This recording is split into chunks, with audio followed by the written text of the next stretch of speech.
Derivatives trading involves substantial risk of loss and is not suitable for all investors. Past performance is not necessarily indicative of future results.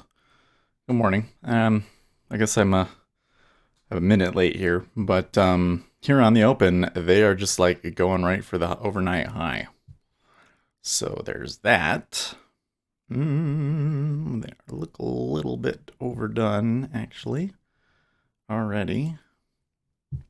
And come in here. Okay, so yesterday's high was 124.060. Okay, I already have some marks there. Good deal. All right. Well, let's come over to the charts. Okay, so you can see yesterday it really fell down after that auction. It was a very poor auction, but now we're making it all up, and you can see that the E-mini is moving down. And yesterday is looking very much like it was just kind of a mean reversion day. So I plan on probably selling. And yeah, by the way, good morning, Lucas. And so his question was, are we going to watch the Powell speech? So I need to come over here and look at my schedule. Okay, so we got a bunch of stuff happening here at the bottom of the hour. PPI. Oh, okay. So I don't think I want to participate in this move up that we're having. But could be interesting because what if PPI is like, what if PPI came in at 0.1? Ooh, that would be crazy. Could happen. Just saying. But he is speaking, so where is he speaking? Due to deliver opening remarks at the Federal Reserve System Community Development Research Conference in Washington, D.C. Okay. Well, if I find a link for it, I will definitely put it up. And that might kind of yeah, Lucas is saying this move might be very short-lived based on context. I agree. The thing is the E-mini was moving down there. So it seems like now that we are finally seeing the panic. Or at least, when the equity market moves down, we're seeing treasuries move down significantly. But he's right. Here in 7 minutes, we're going to have news, and then that's just going to wash out everything else that's happening. So I suppose I could take a tick out here or something, but I would rather just save all of my ammunition for the news. And then if we get a news move, we can trade that. But then after that, if Chairman Powell is speaking, it's probably best to, take what we get right away and then let him speak, because that can cause a lot of volatility.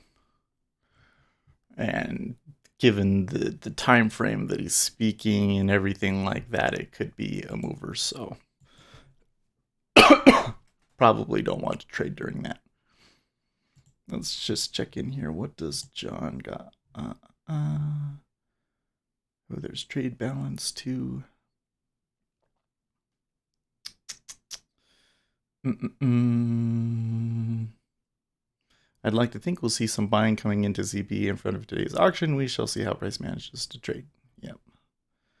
I'm very much in treasuries, very much preferring longs, but we'll see. Yep. Some comments.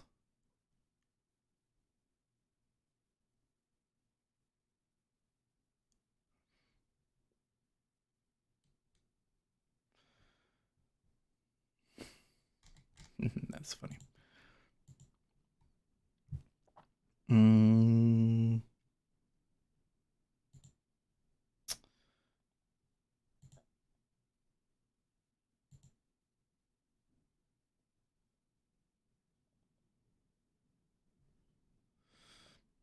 My item is still on back order. Oh, that sucks. Okay. Where is my rant squawk? Here we go. Bum, bum, bum, ba-dum, bum, bum, bum, bum, bum, bum, bum. Powell speaking. Okay, nothing too interesting there. Bitcoin, it looks like a short was stopped out and somebody went long. Ugh. Ugh. Who would go long there? You're crazy. You crazy. That is crazy.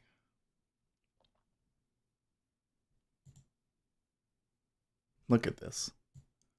You see this?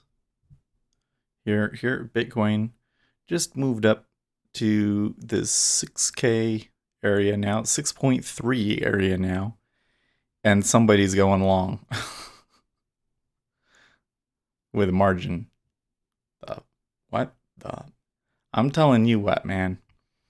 This Bitcoin thing is starting to get a little frustrating to me because it keeps going, but it is overbought. I'm sticking to it. I don't know how long it's going to take. In the past, it's taken like a month or two, but this is crazy overbought. In fact, let's see here. They're touching 63 now. Let's run our chart.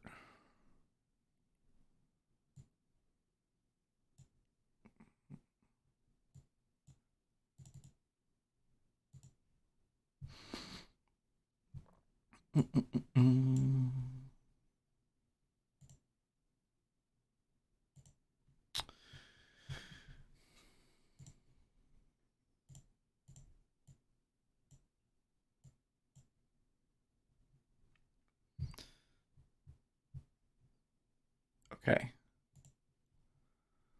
So at 57.18, it was 151 was the velocity. So we're running at 37.86.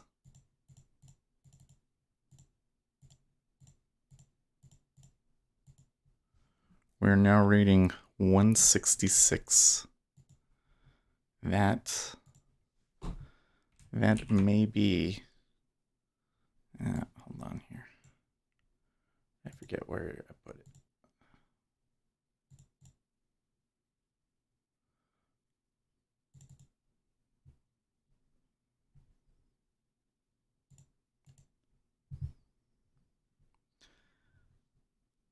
Yeah, that is close to some of the highest levels we've ever seen.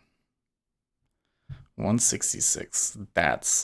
This is like warning, crash imminent in Bitcoin. 166. My.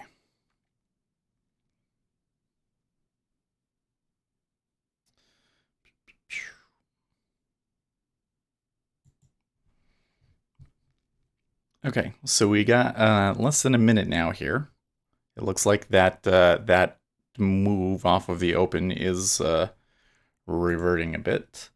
And again, I'll read the expectations here. We're looking for PPI month over month to be spot 2% with the previous of spot 6.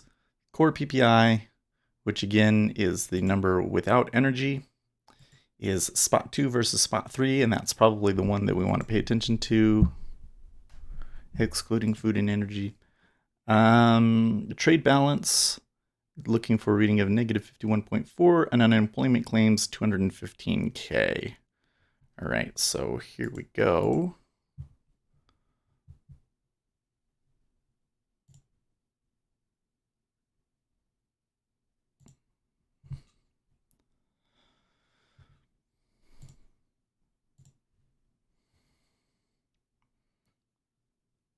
Okay. So I'm getting some numbers in here. Okay, jobless claims was 228 versus the 220 estimate, so a little bit more than expected. The numbers that I'm getting for PPI are like year over year, which are not the numbers that I care about. Okay, So PPI was spot 2 versus an expected spot 2, and the core PPI was spot 1 versus an expected spot 2, which is bullish. Also, the trade balance was a little bit better than expected, negative 50 billion versus an expected negative 51.4 billion. Market does not appear to be reacting to that news much at all. My oh my, by the way, I didn't pull up Discord.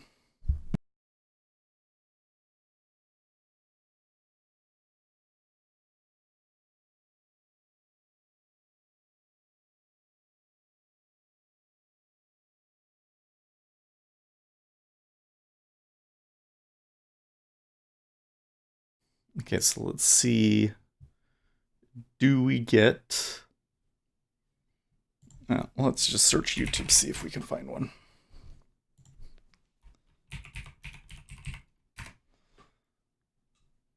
Live.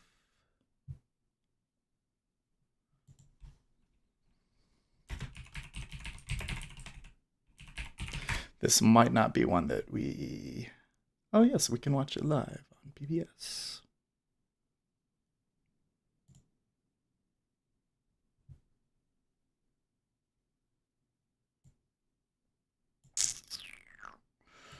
Why am I not getting anything?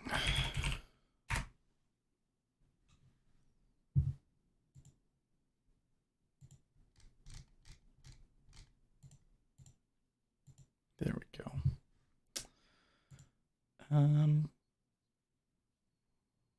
With our expectations. There you go. Can you hear Economic that? growth and job creation have both been a bit stronger than we anticipated, while inflation has been somewhat weaker. Overall, the economy continues on a healthy path, and the committee believes that the current stance of policy is appropriate. The committee also believes that solid underlying fundamentals are supporting the economy, including accommodative financial conditions, high employment and job growth, rising wages, and strong consumer and business sentiment. Job gains rebounded in March after a weak reading in February. Okay, so I guess that news didn't give us a trade per month in the first quarter, well above the pace needed to absorb new entrants to the labor force. Okay, Lucas says yes, so I guess that means you guys can hear it okay. Let me know if the volume's too loud or anything like that. Consumption and business fixings have slowed. Recent data suggests that these two components will bounce back, supporting our expectation of healthy GDP growth over the rest of the year.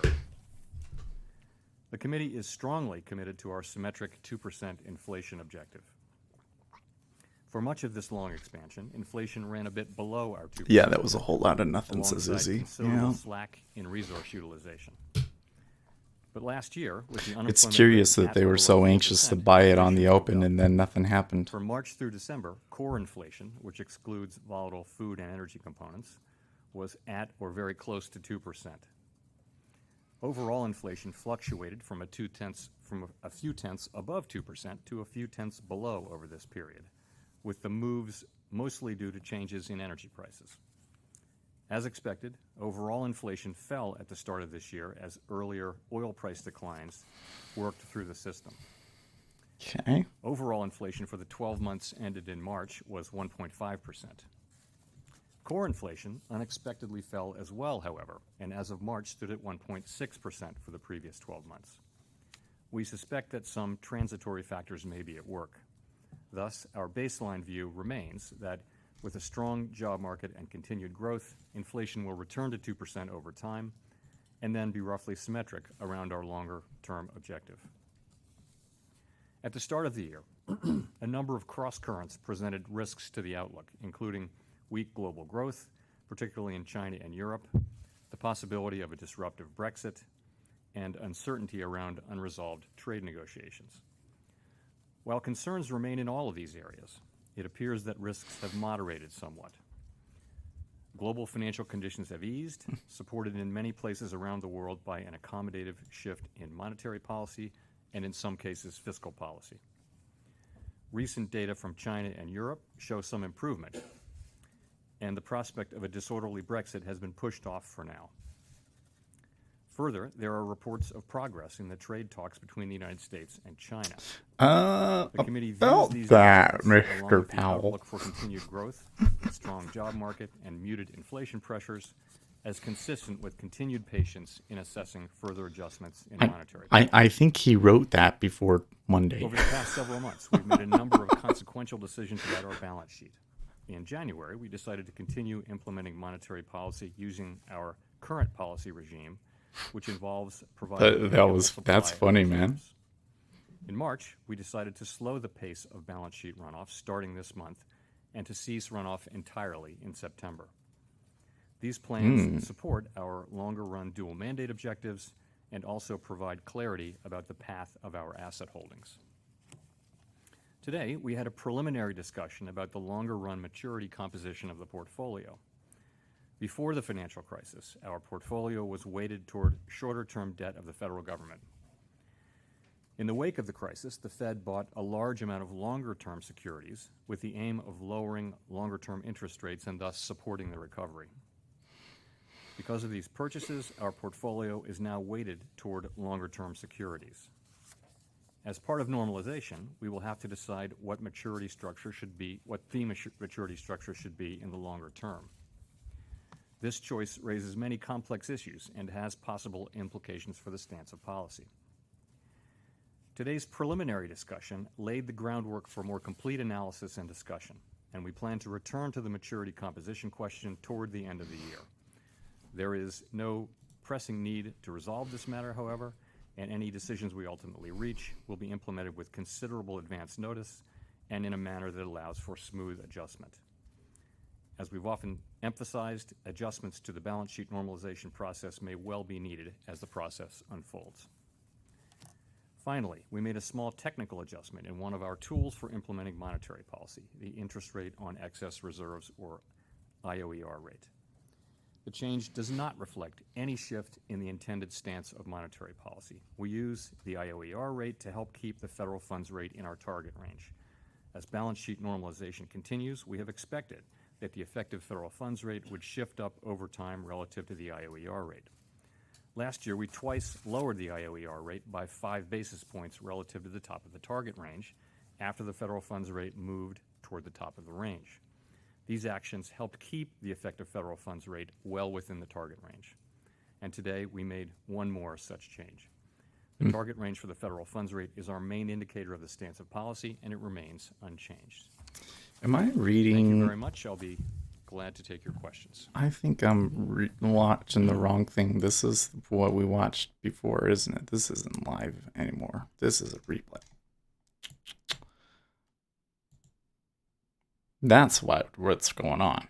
I'm looking at this and I'm like, wait a second. This is the last president. It said it was live. Oh, I guess I had this wrong.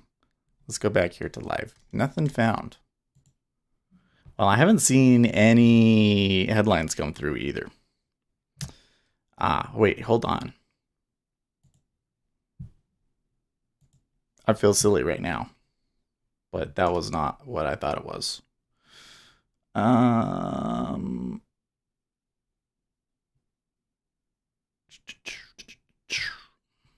No comments on monetary policy or the outlook from the Fed's Powell in his remarks.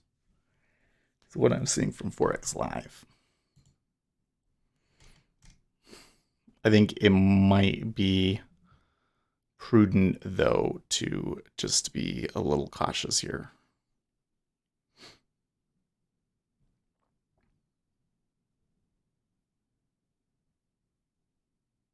The ES doesn't look happy, though.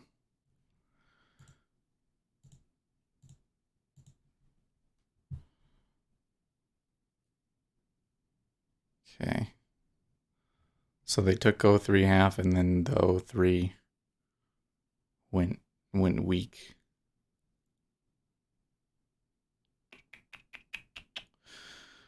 I'm wrong. Yeah, Lucas says treasuries are not moving until he ends. Probably not. That was not, man. I don't see any link for his speech. I don't think that they're actually broadcasting it. I think I clicked on a link, and what we were watching was a replay of the last Fed meeting. Um,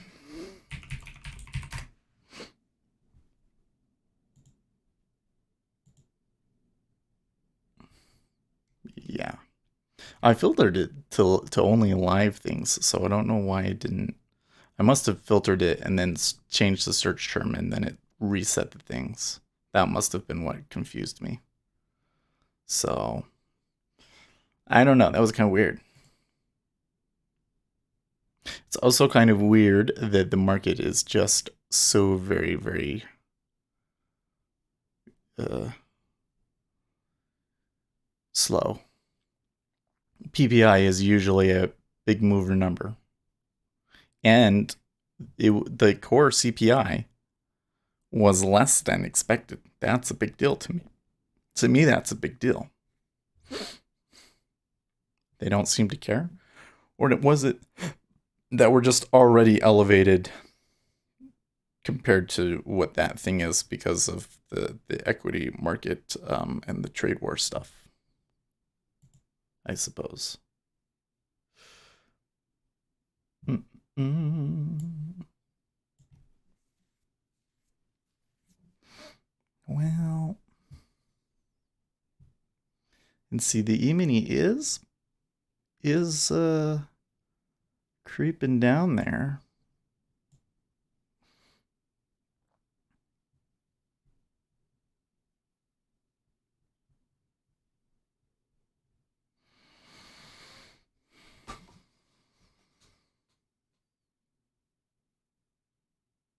Hmm. I don't know. So in treasuries, normally by about 6:45, we would have had seen some sort of trend. So they might sit in this area for a while. I think I getting a little anxious there, but because I was expecting some movement, but I think I need to sit on my hands here. So I'm obviously being silly, thinking that I was watching some news conference when it was a replay of something that I've watched before.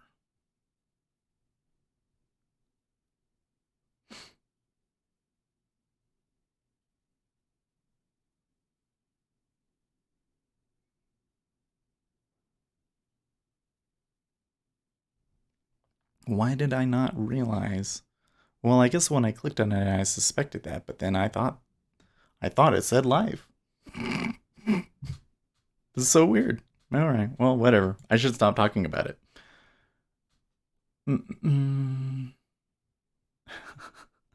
GovTrader has a nice little poem for you guys. GovTrader on Twitter.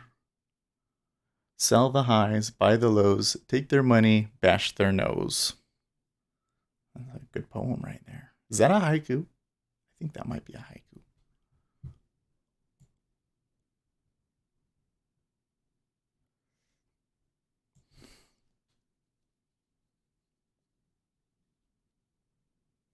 When the mad tweeter starts, look out. You know, okay, so there's a tick up. It seems to me like they are stirring the pot.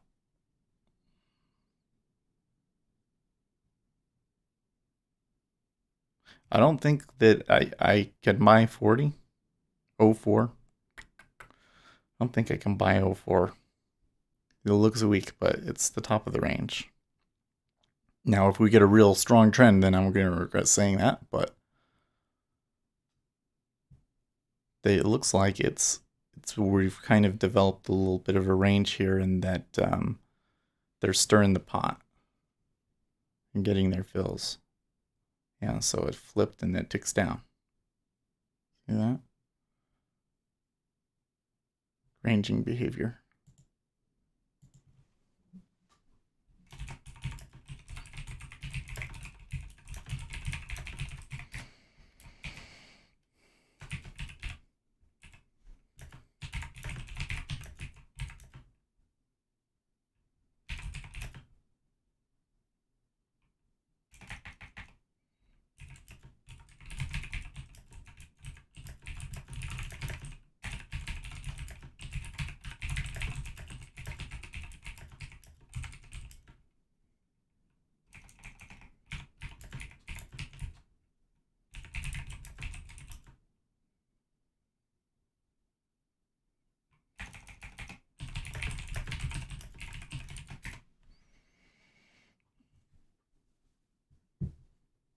How come it's not?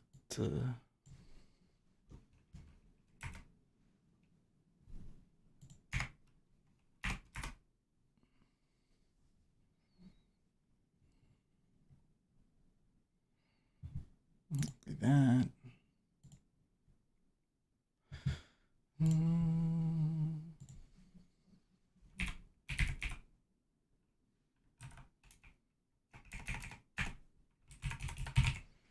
Oh, you know what? I never turned on my robot. Let's turn on the robot. Ooh, that's loud.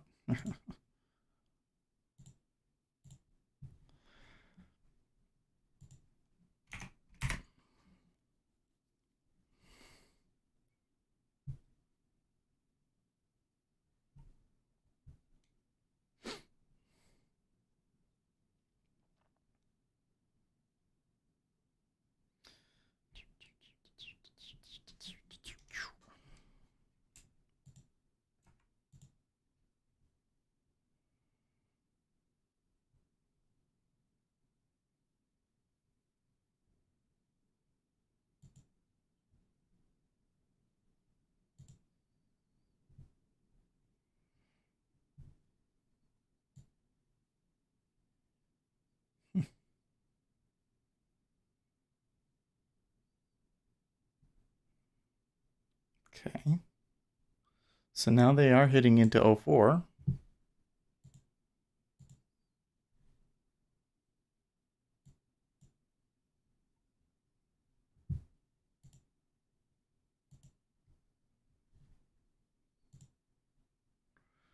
Okay.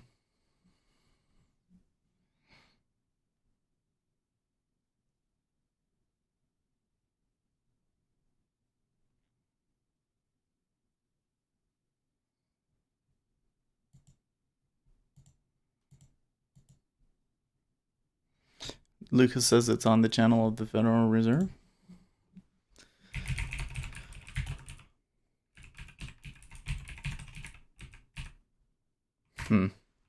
Oh, 04 going offer. Oh, you're right. Here it is.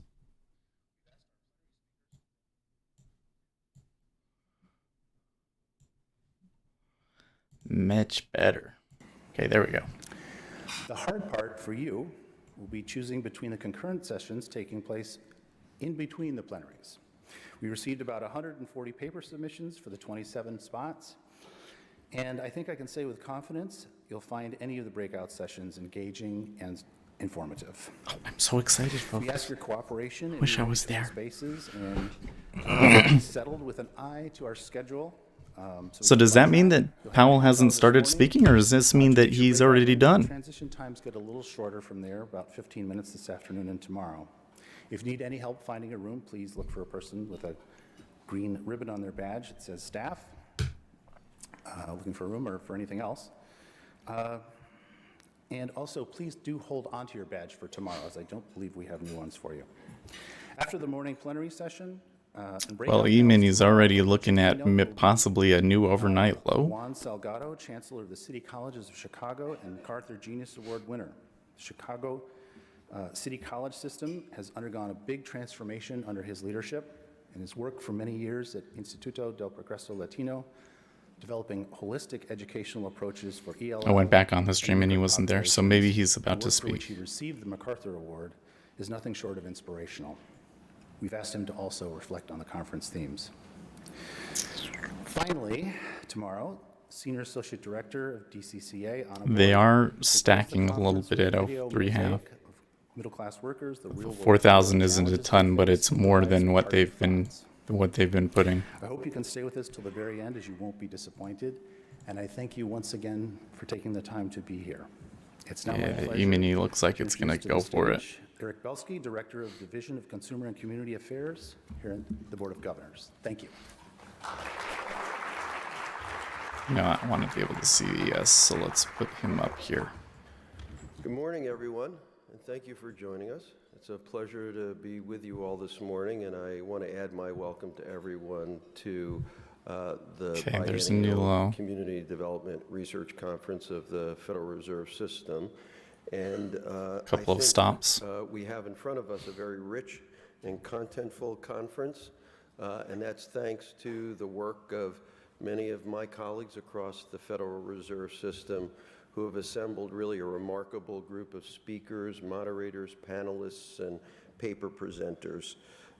And so I thank all my colleagues for the work. So they were able to preparing make this O4 event. go off By again a exploring little the bit too pathways easily, to I the felt. level of financial and economic well-being, security, and opportunity that most associate with being middle class, the conference will provide us all with insights into possible ways to strengthen individual outcomes and in the process lift the economy and its economic potential. Oh, how come we don't But my role and see? my great honor this morning is to introduce our first speaker. No one is better suited to expressing why the research presented at this conference matters to the Central Bank of the United States than its chair, Chair Jerome Powell.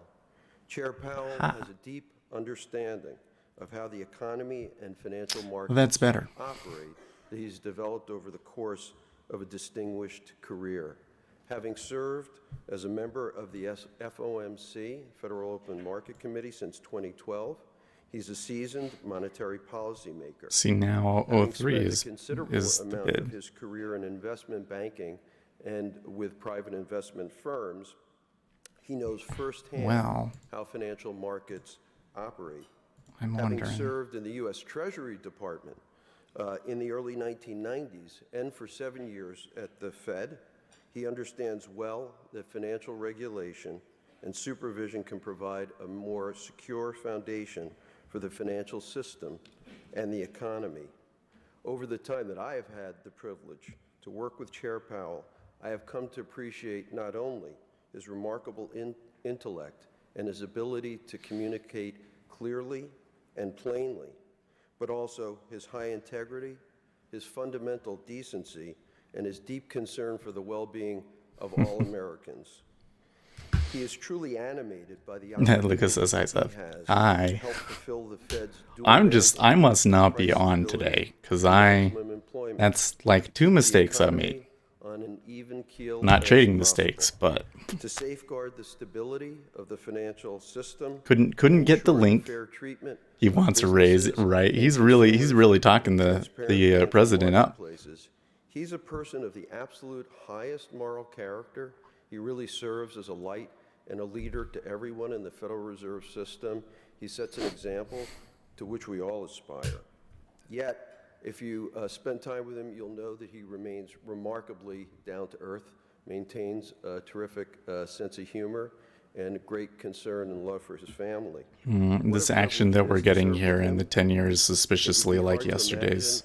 A more thoughtful person to lead our nation's central bank. Please join me in welcoming to the stage Chair Powell. Okay, there's ES is turning down again for another run.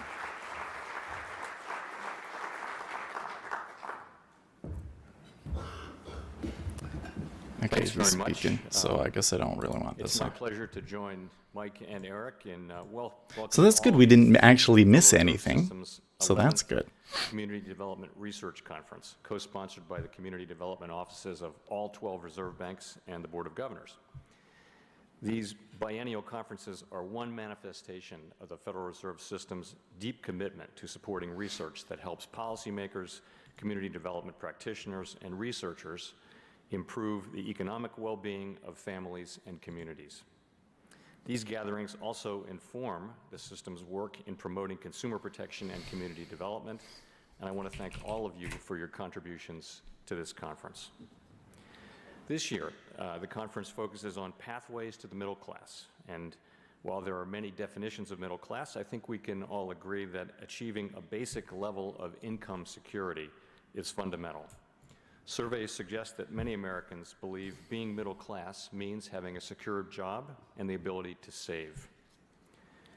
In recent decades, income growth for middle-income households has lagged behind that for high-income households. In addition, economic resources differ markedly by race, education, occupation, geography, and other factors. Those circumstances underscore a twofold challenge for our country. fostering the conditions that will help lower-income families reach the middle class, while ensuring that middle-class status still provides the basic economic security that it has traditionally offered. The conference organizers have sorted through the many research questions that will be addressed today and tomorrow, and have taken away 3 key observations that are fundamental to addressing these challenges. The first observation is to note the long-term decline in relative income growth and upward economic mobility. Yay! Thank you. According to a number of measures, Bravo. income has I'm grown very more happy that slowly that's the for first thing that middle-class came out of his households mouth right since there. the 1970s than for those with higher incomes, resulting in wider income inequality. The kind of generational improvements in living standards that were long the hallmark of the American middle class have steadily diminished.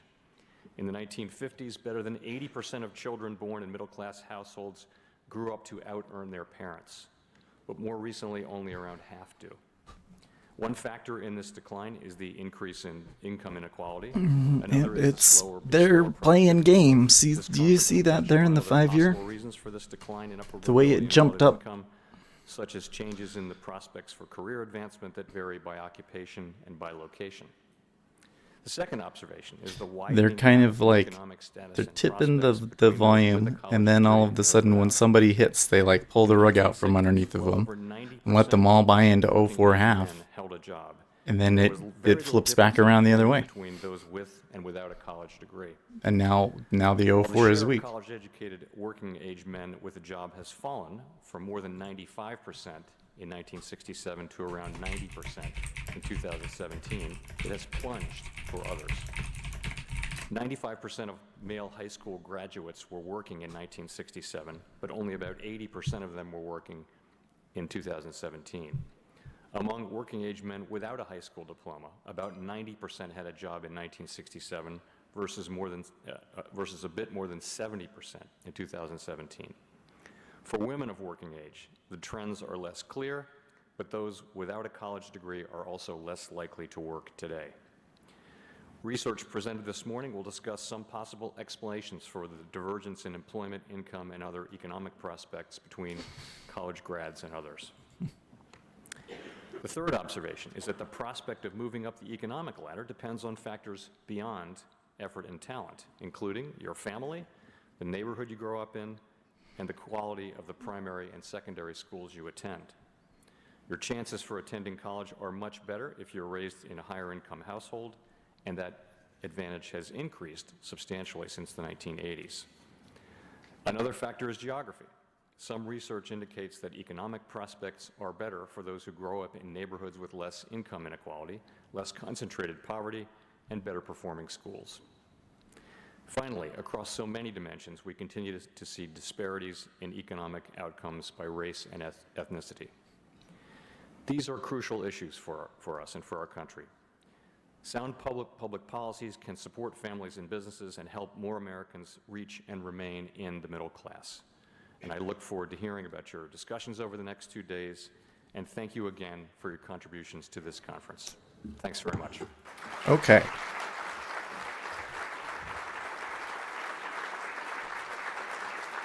Well, I'm thinking if they would be so kind.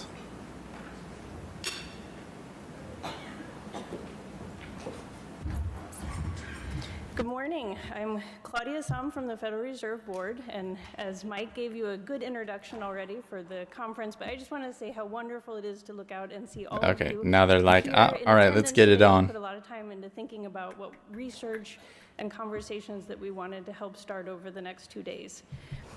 So I'm going to, and actually the first panel, if you want to go ahead and come on up.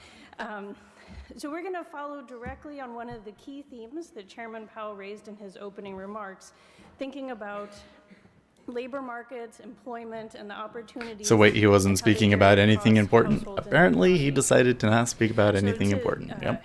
In this plenary panel, But you on can labor see that the markets and market education just and kind how they of affect the pathways dinked to the middle around class, there. we are Yeah, very it's fortunate like, to yeah, have let's Richard trade. Reeves here to lead and moderate our discussion on this topic. Unfortunately, it's not going to give me a good enough price, I suppose. Directs an initiative on the future of the middle class. His most think recent it's book, not. Dream Hoarders, Oh, you know focuses what? specifically on issues related to the upper middle class in the United States, and he has a wide body of scholarship on issues of class and inequality. So you can understand why it was so important for us to have him here today to help with this Okay. conference. So I'll go ahead and invite Richard to come up and give you a little more of an overview of this panel. Thank you. Thank you. Thank you. Thank you, Claudia, for that introduction and the invitation to be here today. When I tell people, perhaps Press conferences are important. An introduction to some dopey conference doesn't seem important.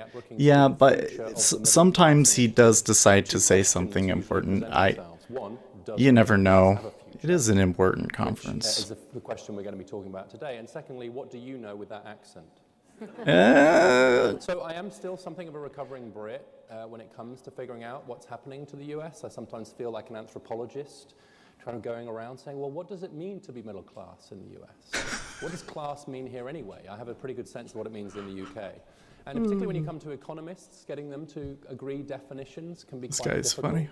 If you talk to ordinary folk, what does it mean to be middle class? You get answers like, well, you've got 2 refrigerators. I think I'll keep listening because he's a good speaker, but I don't think that any of this matters to our trading.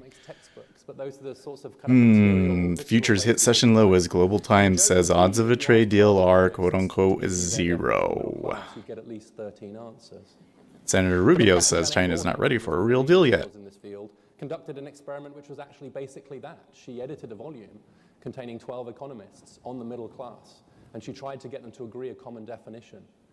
And she ended up with 23. So if I try and put a limit order in there, will let me do it. I Okay. suggest we don't. We will have a pretty good sense of what we mean here. Those who are not in poverty, who are above the poverty line, but who are a long way from being in prosperity. So that's the group we're going to be thinking about today. I love the fact we're starting with this session because I see this session as a sort of level-setting exercise, as getting some facts on the ground, understanding what the best research is telling us about employment. R. Kelly judgment withdrawn after claim he can't read. With a solid foundation. Oh I man, think that's increasingly important. that is an interesting headline. Many of you may have heard the claim that what we're seeking is evidence. I don't know anything about that guy. He's a singer, right? That phrase a lot. But in practice, what we very often end up with is policy-based evidence-making. In other words, because we're pursuing a particular policy agenda, we need to find evidence. Singer and songwriter, You will be getting none of that. record on this producer. panel. On this panel, you'll be getting the hard evidence upon which we should be basing policy. And I'm very excited. It's a real treat for me to be here, a real treat for me to be hearing from 3 speakers you're about to hear from. And I will say that it's quite rare to be able to say this sentence, so I'm going to say this. You are in for a real treat from these 3 academic presentations. That's not a sentence you can say very often, but There's know final from wholesale that inventories in an hour. And so I'm going to briefly introduce all 3 in the order in which you're going to be hearing from our speakers. Each of them is going to speak for 15 minutes, no more.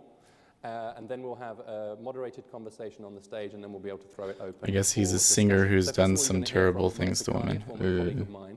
She's the Neil Moskowitz Professor of Economics at the University of Maryland. There's definitely a lane going on here in this range. She's still a non-resident senior fellow at Brookings, where she used to They run don't the want to Hamilton film project. me. I won't say any more because it's all on your app or in your bio. The E-mini just goes down and down. I would have liked to have sold it, but I didn't like Business and public policy at Duke, where it was. as well I as would really like it previous to come life back a as little visiting bit here assistant first. professor at the Harvard Business School. And his most recent book is Can Business Okay. Save the Earth, which I have not read yet, but I just ordered now because it looks very good. And then Ace says he's looking for a short in the who mini. is at the Economic Policy Institute. So help me out here, Ace, because I want to go short the E-mini, but I can't figure out where would be a safe place to do it. In the current policy debate, and she has formerly been the economist and vice president of research at the National. I think I might be Development better League, waiting the for a National level Development break League. here in So as I say, ZN. we have 3 great, big, and careful thinkers on the issues you're going to be discussing during the course of this conference. So with that, I will invite Melissa to kick us off. Melissa, please join me in welcoming Melissa. Thank you. Is there? Okay. Thanks very much, Richard, and thanks for the invitation to be here this morning.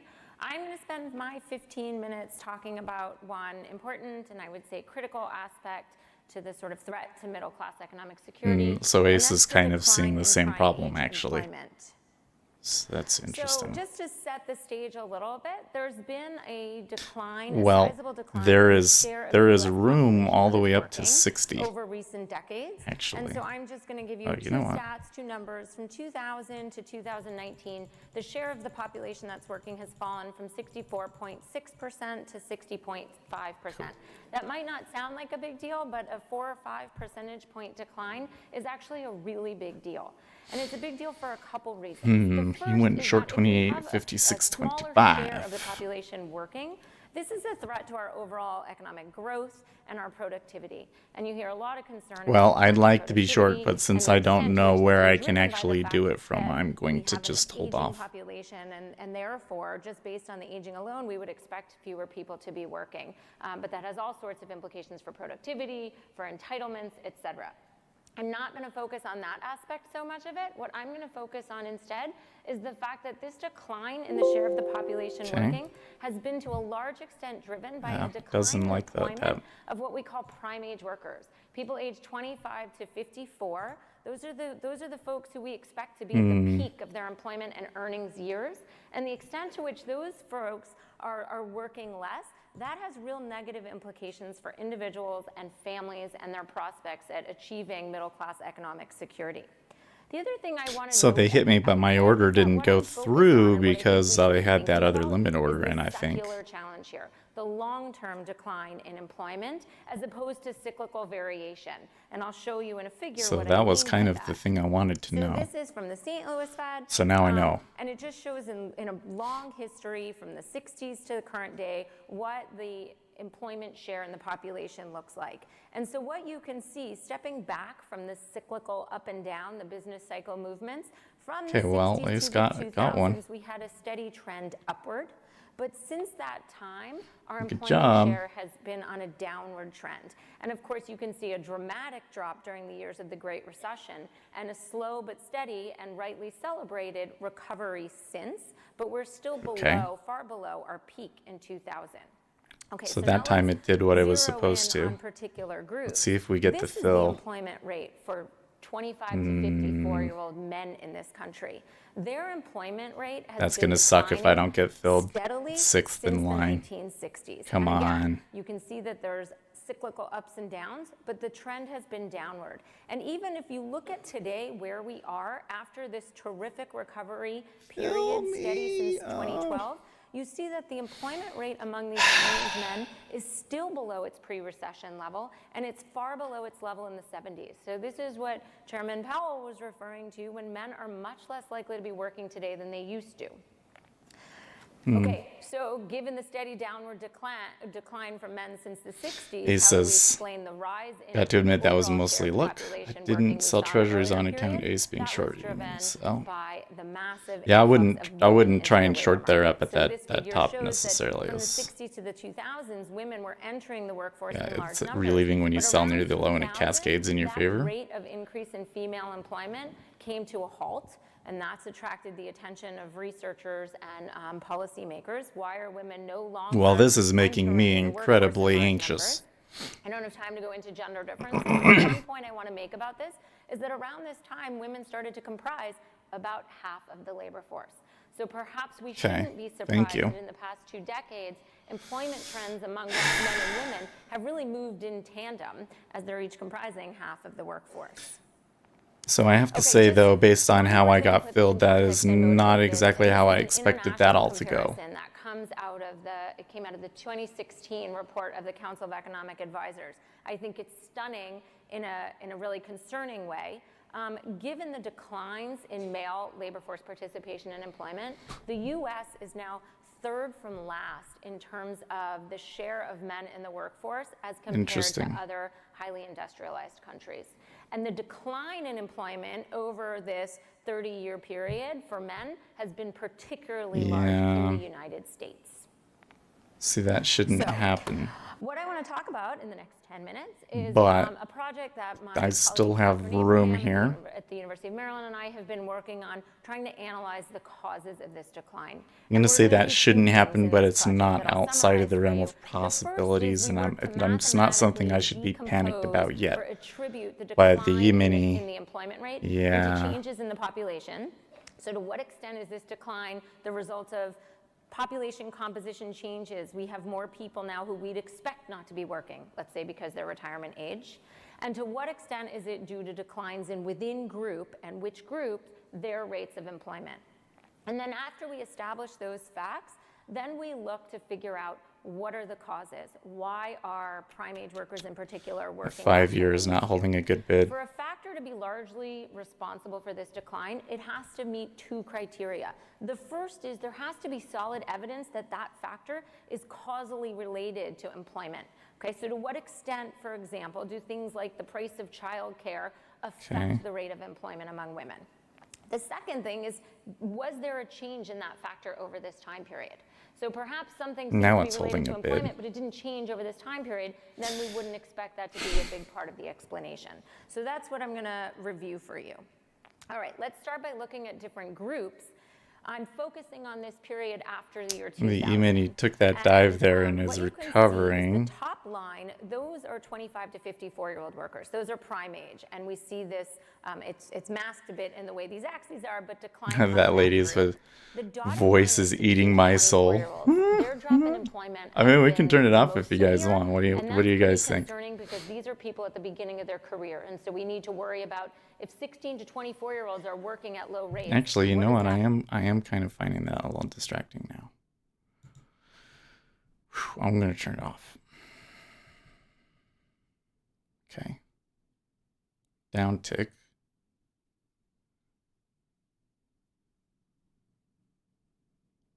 Did hold. Ooh, it's tough. Tough call.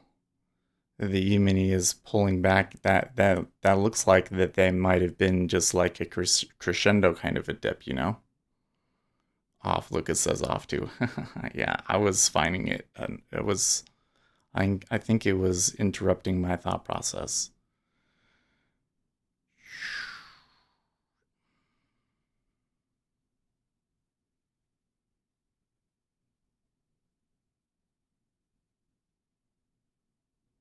Okay.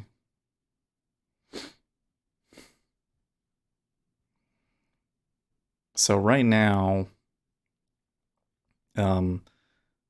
this is kind of starting to behave like they're just kind of randomly in an area. So I'm a little surprised that they hit a new high and now it's acting like this.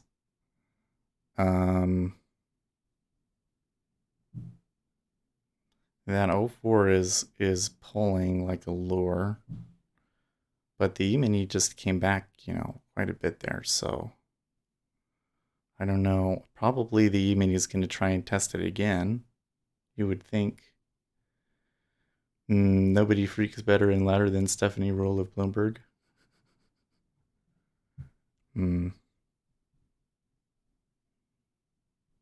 See, it's pulling. People are hitting it, but it's not just going.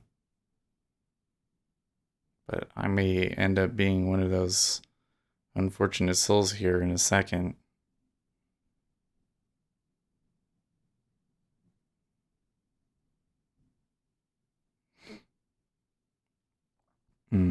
So they stepped up to it for a second and then backed off. The 5-year not turning.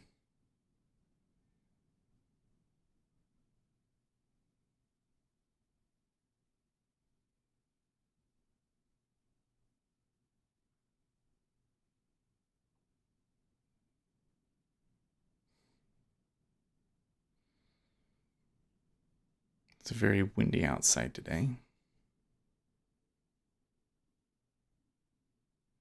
Yeah.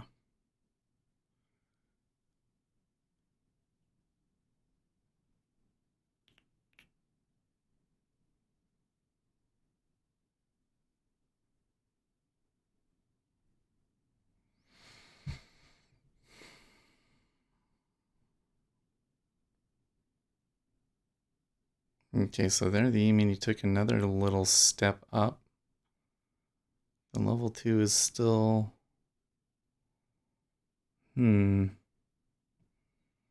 Lucas says it might hit 03 and come back. Yeah. My older brother will be among you soon, moving up to Utah. Oh, really? Why is he coming up to Utah for? Oh, man. Okay, there is an iceberg at 04.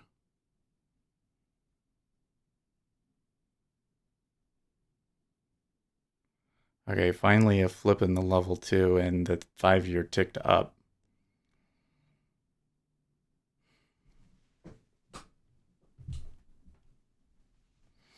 North Korea's consecutive missile launches are apparently aimed at putting pressure on the United States to drop its one-sided denuclearization demands on Pyongyang by humiliating President Donald Trump, diplomatic experts say.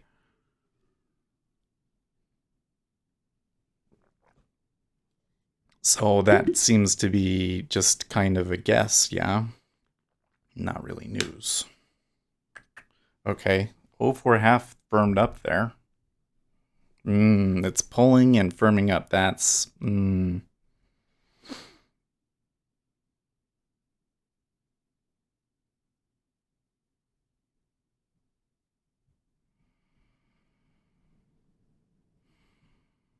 okay. They did take it off her, though. Ugh.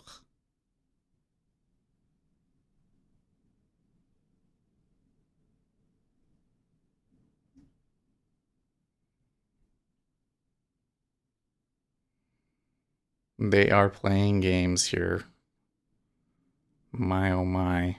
Are they playing some games? Okay, well, there's some iceberging going on both sides in the 5-year, too. And what does it look like? It looks like cumulative delta-wise, there was quite a bit of selling there in the 5-year, actually. Huh. What does this say? Where is it? There it is.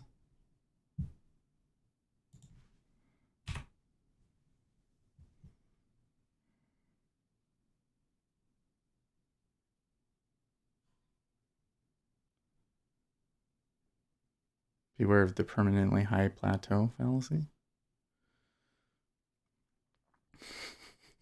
Utah is a trash heap full of toxic waste and dirty diapers. Our rivers are all on fire. Tell him and everyone else to stay away.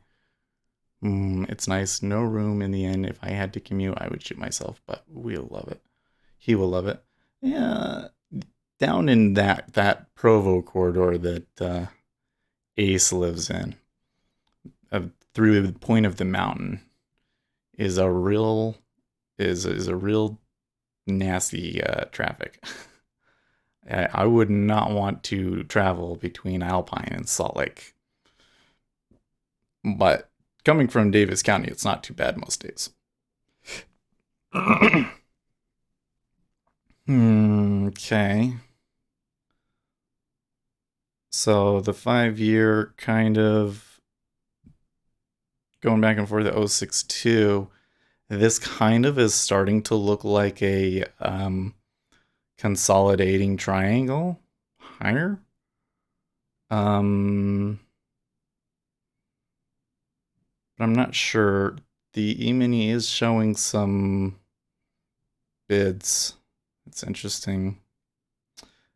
The can I say the mess, the micro E-mini, the amount of liquidity and the way that it's matching up and everything is not what I expected. And I'd have to say it's better than I expected. But I mean, if you look at this, there's 300 in ES.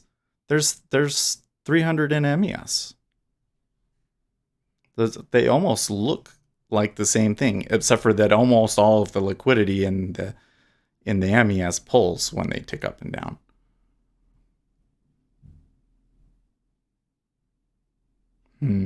Okay, so that 05 is holding.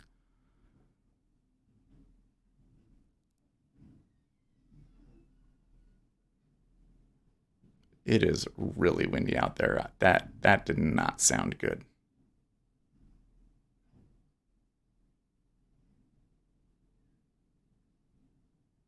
Something outside there is banging. So true, Seth. Everyone wanting to help their neighbor not break the law by driving at the speed limit, even in the fast lane, but being able to ice and rock climb in the same day is amazing. Oh, wow. Hey, we got a tick up. I tell you what, Utah drivers are really interesting. And it's like they never are in the right place. Like if you're on the freeway, the speed limit's 70 now. Um, Typically you can go 75, but I would say most people still drive at 70. But sometimes you'll be getting 70, and sometimes I get people they want to go 85, and then sometimes I get people they still want to go like 60. That is weird. No wind down here, calm and clear. Well, in Centerville, we kind of live down this corridor that tends to have big windstorms. So it gets really windy. There was one year we had a storm through here, and my street, well, I didn't live on this street at the time, but now I live here. But that at the time that this street was declared a disaster zone by the governor, and all of the trees on the road were like completely uprooted. So like almost all the trees on this road are kind of small now. None of the big ones are here. Okay, so the E-mini is kind of turning down a little bit.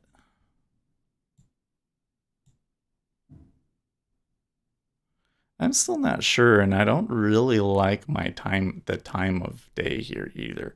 I also don't like that they did trade into O5, but then there was some iceberging and stuff. So I'm thinking I'm in the wrong spot in a range.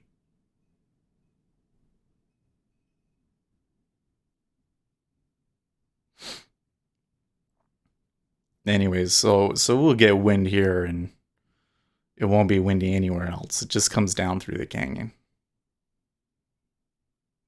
And it was really stormy last night. It rained a lot.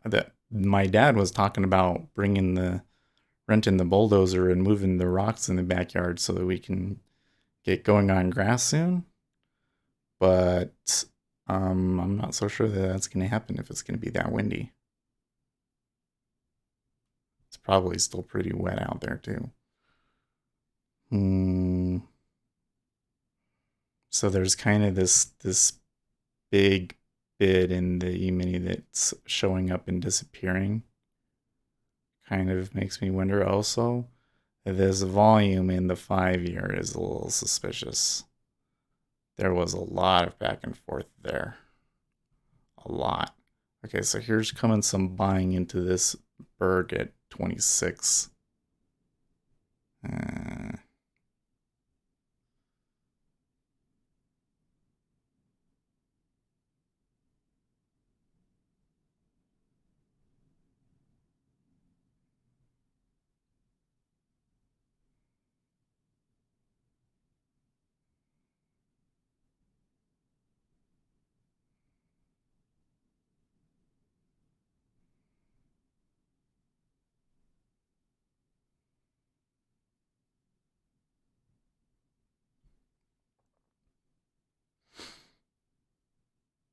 Okay. If we're going offer, so I guess we have to.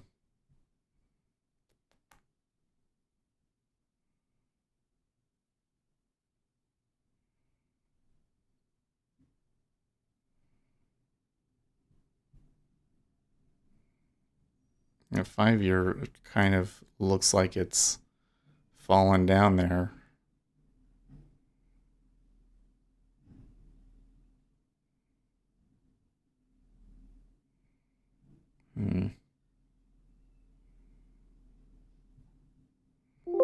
They're pulling. Cool. Cool.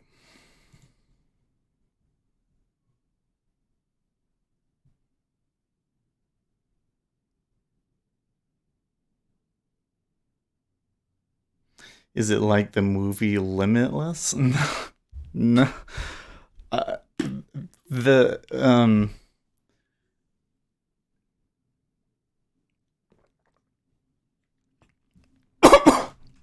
So the thing is I don't think. Well, I take that back. I did trade like oil, with order flow before I started doing the. Oh no, actually no, I didn't, because that was after I. So I guess I never really have. Um, your self control when you have the ADHD medications is a lot higher. That's is really the long and short of it. Your ability to control your actions and regulate your emotions and all that is just a lot higher. So it's not like you see like stuff that you shouldn't have seen before or anything. It's just like my ability to sit there and watch it and stay focused on it and stick to my plan and all those sorts of things are higher, you know? But it's not like you all of a sudden you gain some insights or something that you didn't see before. No. Okay, that 04 is getting a pretty decent offer now.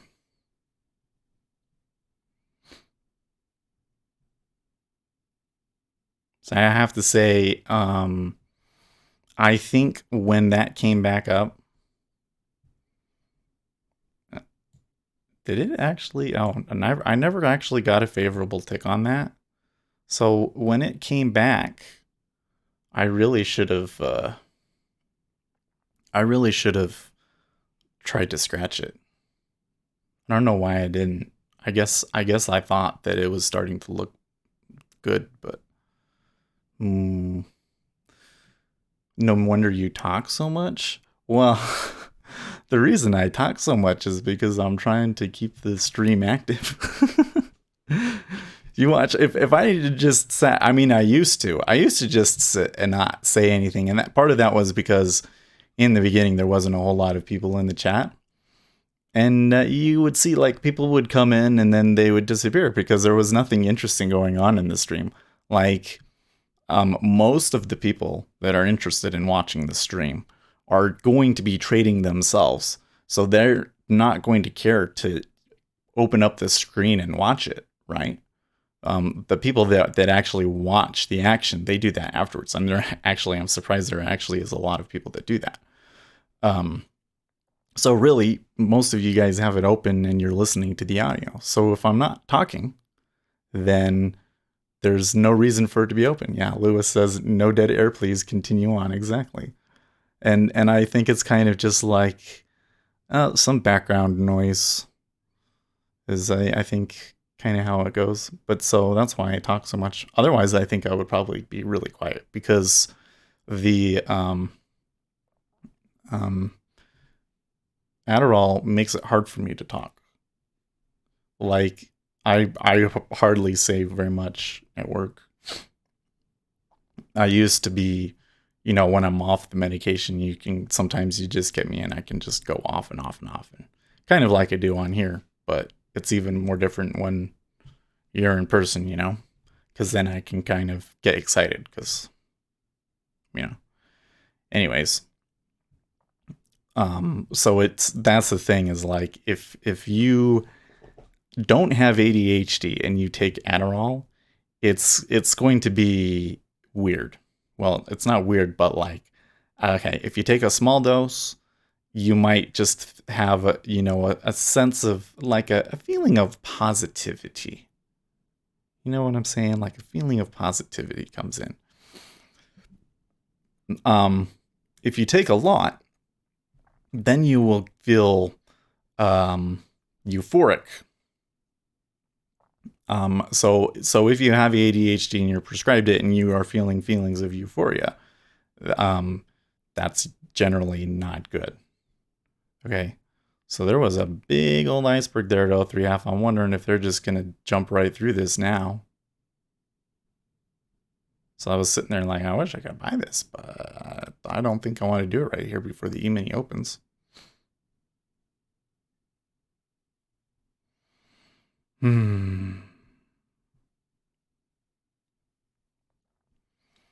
Anyways, so but then also if once you've gotten to where you're taking enough that you feel euphoria, you will also feel tense. Like your muscles will tense up. Your it's not a. I mean, I really hate when I was testing around my dosage and I was a little bit too high. Ooh man, but the too high of the dosage was like the worst feeling in the world, and you feel so anxious, like just anxiety for no real reason. Wow, that moved up and it's just fallen down. It made my heart race and my hands clammy. Really, yeah, it does. Like it makes your heart race and you'll feel, depending on your personality, you'll feel like um some sort of strange feeling of impending doom or something, like that you need to be on your toes because something bad is about to happen. Well, I think that I can't be buying it now, so I think that I took a trade there. I was expecting there to be some moving up, and it didn't happen. And we probably should have scratched it, but we only took -2.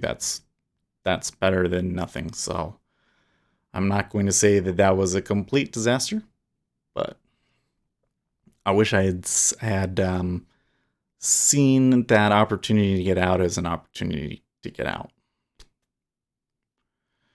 It's kind of like you get in a range and you know that it's doing that, but then it gets above your price and you start to think, oh, well, maybe it's over and they're going to come out. How do you know that? So that's a question for me to ponder. Anyways, but the worst part of the Adderall when you're on too much is when it wears off. So like the after the 4 hours, man, you feel like total crap. It's such an awful feeling. When I was doing it, well, so I take like the combination now, so I don't need very much Adderall at all. Like it's literally like the smallest dose you can take. And the atomoxetine does most of the hard work. So much so that it's hard for me to imagine what it was like before I started taking it. Even though it's only been like 2 or 3 years. Anyways, but like there was this girl that I really, really liked at that time. And I was like, okay, well, I'm going to change up my thing and I'm starting this. And so like, I know, I remember in the past that at around 5 o'clock that there's like a come down period. So like, that would be useful to like, have somebody to talk to and not, because I was afraid that I would like get depressed. And she was like 100% reliable all the way up until that point, and then all of a sudden she just disappeared for no reason. I'm sure she had her own stuff going on, but it was like it really sucked because I was like, oh my gosh, I would drive home, or no, I would drive to the gym. I would have a good cry in the car, and then about 15 minutes into my gym time, it would go away and I was okay. But it was so awful. And so that's when I went back to my doctor and I said, like, and can I handle this? I know that part of it is that maybe I'm in a unique emotional situation because it seems like somebody that I really, really, really liked is going south for no reason. From my perspective, at least, that's what it felt like. But even beyond that, this seems like this is like too much, and I think that it's too high of a dose. So then I switched over to the atomoxetine, which, oh my gosh, that shit is awful. Like when you first get on atomoxetine, because it is it's in the same kind of a class as like antidepressants, but most antidepressants, they affect serotonin transmitters in your brain, and atomoxetine affects norepinephrine transmitters in your brain, right? Which is exactly the problem that you have with ADHD. So, it works really, really well, I think. For me, it has worked really, really well. But when you first start taking it, that first, I want to say 2 months is like hell. Oh my gosh. It's just like feeling kind of like so like, have you ever been in like a situation where you uh were in mortal danger. Okay. And, like your adrenaline got going, and afterwards, when you're trying to calm down, you can feel kind of queasy, and like your head is gonna maybe a little lightheaded, or like your head is going to explode, but like just overall kind of queasy feeling. Yeah, it's like that 24/7. It totally sucks. Okay.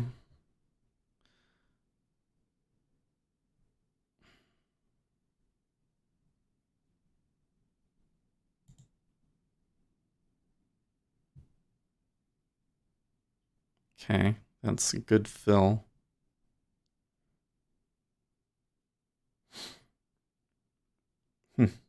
Okay. That's actually a little bit too good. Is 0.3 going to go bid? I suspect that it would take a little bit more than that to make that go bid, but well, let's see what happens. Yeah, no thanks. Yeah. Well, I have to say that for the improvements that it made and everything, I think it was worth it in the long run. And I had it all worked out actually, because so there was that first girl. She, yeah, I obviously none of you know this person, right? So it's like doesn't really matter, but I feel obligated to speak in their defense, because it wasn't like she just like disappeared, right? Like this girl was like relatively recently widowed and was still going through her own emotional stuff, right? So it's not like, you know, it's not like I can blame her. She had her own problems at the time, right?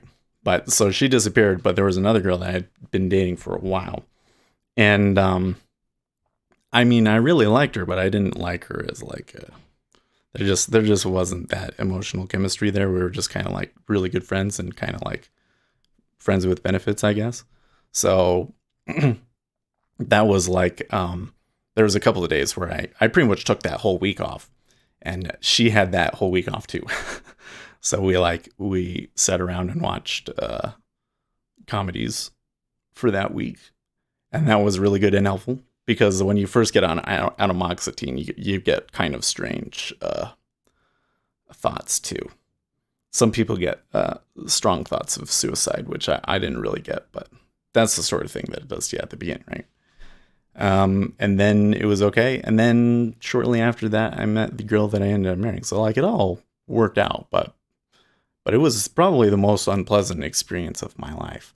Well, I got 2 ticks there, and I was like, oh, this is going really great. And then it came back almost immediately, and they are just ranging with ES. That is not the way. Well, I do think that I am in the right spot this time, but the probability here is questionable. Okay, and there was a reasonable amount of people that tried to that offered out at 0.3 and sold it, but we're going through them now.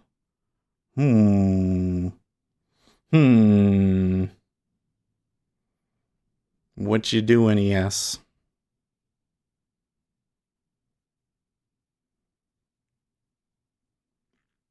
See, when I look over there at ES, I'm like, hey, this would be a good spot to go short. But I'm already in trade over here. I don't want to add more risk. And the spot, this as a spot to go short, I don't know if the risk reward is super amazing. It's kind of more like, I just really want to be short. This is one of the spots that you would want to be looking at it. I don't know if the risk reward probability in that area is necessarily good. It's just that's like a pullback area, and it's starting to sell again.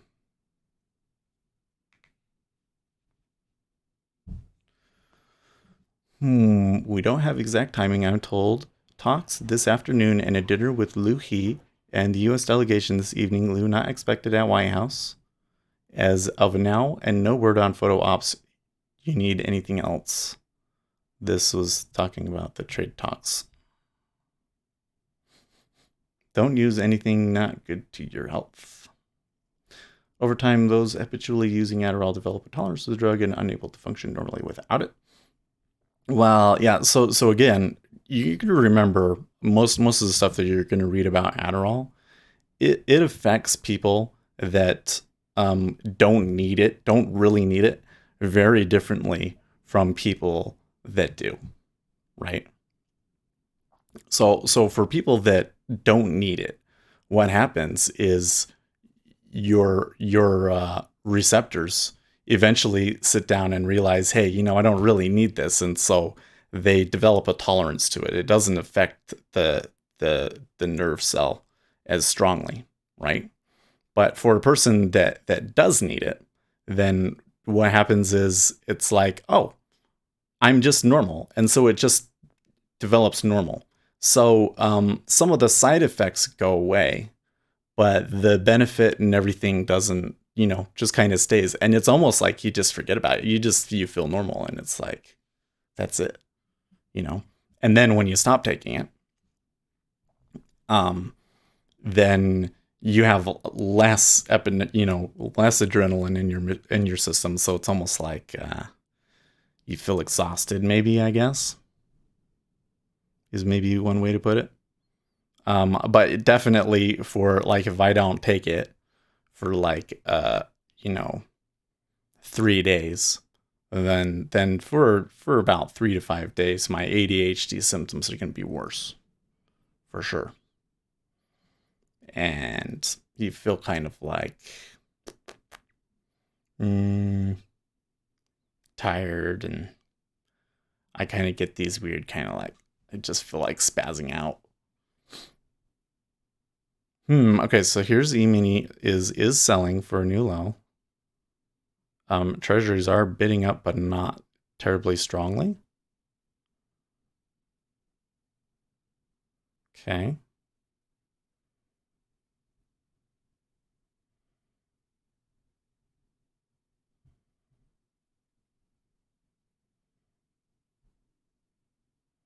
I think I might offer out at the plus 4. That's where I should really have this one.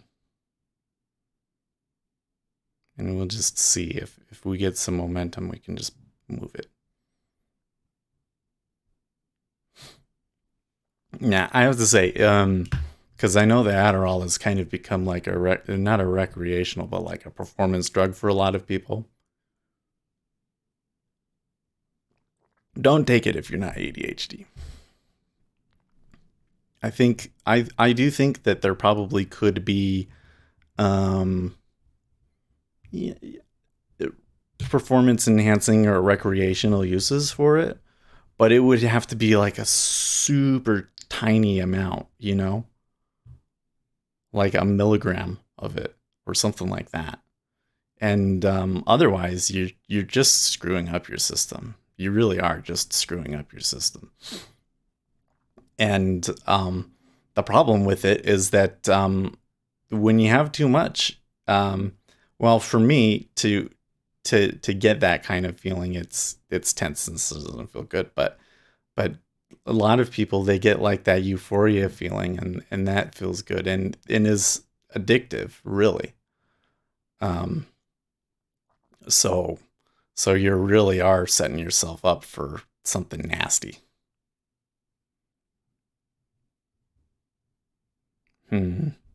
Okay, so this looks to me like robots are in control, ticking up and down based on which direction the E-mini is going. The E-mini is selling at the moment, and we're ticking up like, 1 or 2 ticks. Yeah, so could have gotten 2. The brain of an addicted person is dependent to stimulate alertness and productivity. Without it, addicted people often feel tired and mentally foggy. These are signs of Adderall. Yeah, exactly. Feel tired and foggy. That's exactly it. Now, for me, I do feel tired and foggy, but tired and foggy is not like what ADHD feels like. ADHD feels like you're in the middle of something, like you're talking, and there will be a slight pause, and and what happens in your brain is a certain brain wave will trigger through, will go through. I think they call them alpha waves or something. And it's like when it comes through, it wipes everything that's going on in your brain away, and you completely forget about what's going on. And imagine that, like every 30 seconds happening, basically. That's what ADHD feels like. Okay, so they're pulling away here, but not up here. The E-mini is starting to get ugly, though. I think that there's plenty of room to move if they really decide to sell today. Okay. So I think I should maybe move this to here.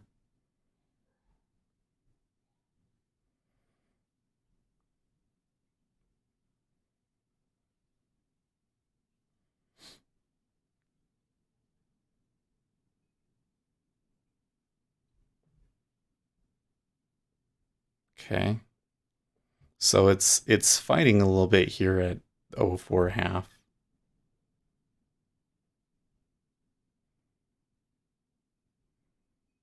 E-mini's still selling. Should have taken it over there, man. Okay. So I think that some of this at 04.5 is profit taking. Okay. So they had to hit it hard a couple of times to go through 04.5. And that time somebody hit it down and it almost immediately bought back up. That one was pretty aggressive. So maybe somebody now is gonna buy it and try and hit it through.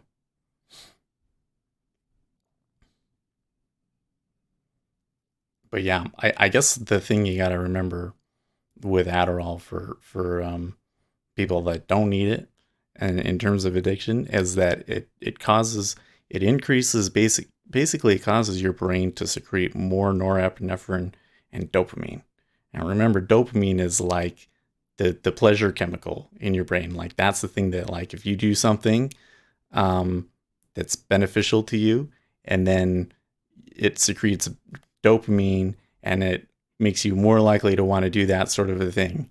So like when you're playing, like when you make a trade and it turns out well, that's the dopamine, right? And so Adderall is literally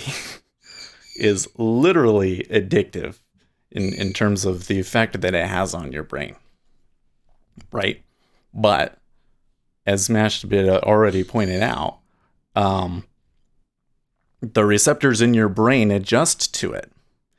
And so if you become addicted to it, then you want to take more and more and more and more.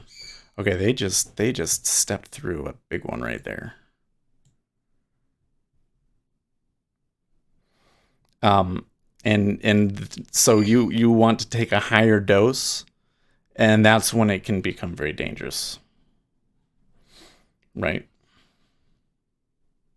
Well, this is interesting because there appears to be almost no attempt to hold 05.5. Look, there's only 2,600 on there they've pulled. Okay, now there's 3. But I wouldn't be surprised if we traded up through that and it only traded like 1,500. And we just went through a big iceberg, and they're already holding a decent bid and everything, so they've kind of got some people stuck. If the E-mini decides to go for another run, yeah, there you go. So 28.06 to go through 05.5. So some actually did take it.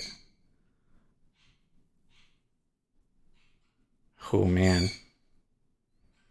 Okay, so 06 was yesterday's high. 06 was yesterday's high. Look at the bid at 05.5. Look at the bid. Holy crap. This feels really good that even though that first trade didn't work out, and I'm still a little miffed about that. This is like my expectations for the day are starting to come through, and I'm really happy right now. Okay, so that bid up was a little crazy. I think that there might, okay. Okay, so it's giving me like continuation signals.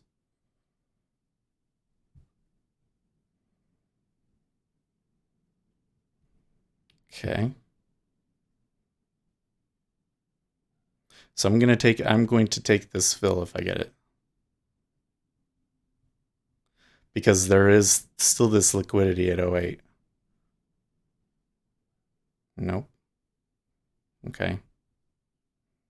I think I should take 8.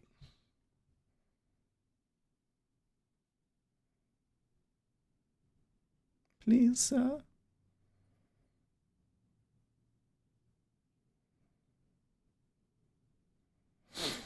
I should be okay because there is a lot of volume going through up here.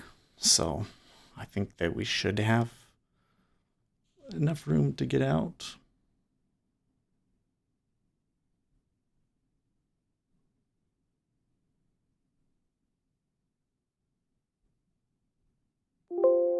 Good deal. Oh, actually could have gotten filled at 07. So why is it that when I get out of an order, does it, I don't know. Maybe I need to get rid of that thing that kills it. But hey, 93 for the day. Awesome, right? Too bad it wasn't live. Too bad.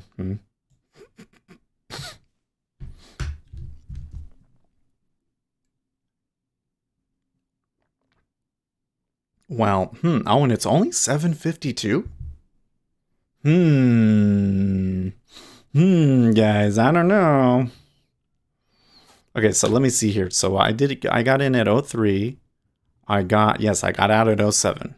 No, 07 is fine. I'm watching your absorption. What do you mean? Yeah.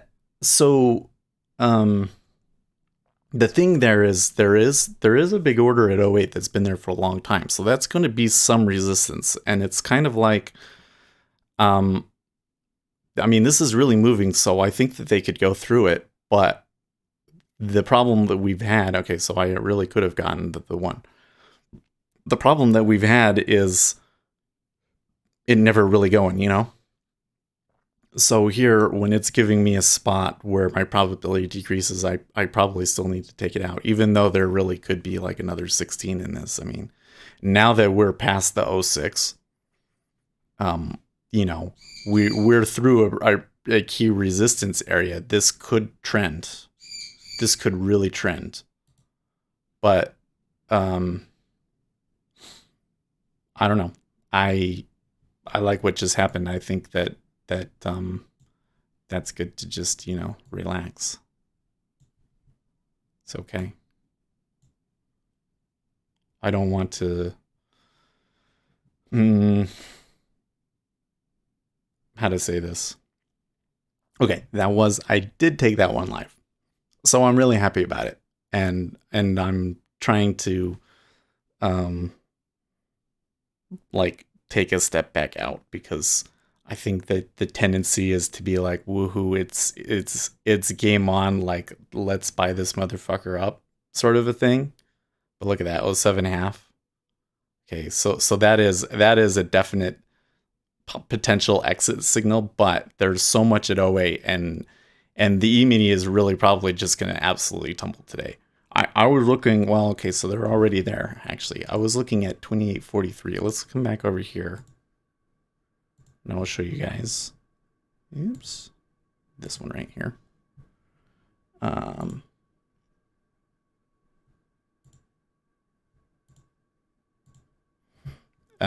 Here in the E-mini, I was looking around the 28.42 area because there was a gap.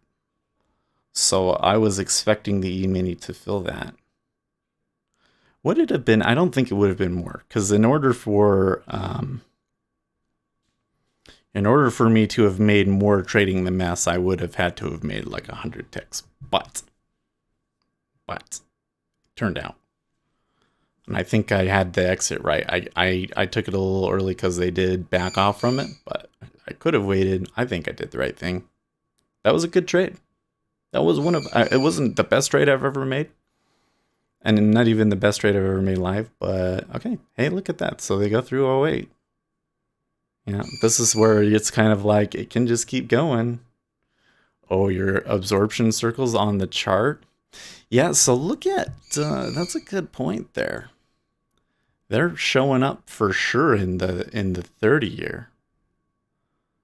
By the way, during all of that, which way did the spread move? Oh, it moved up. So you're getting absorption in the ZB because the spreaders are selling it. That's interesting. Yeah, I haven't posted a whole lot in chat. The Discord has been a little bit quieter because everybody's moved over to the equities channels. And the interest rate channels have more discussion later in the day.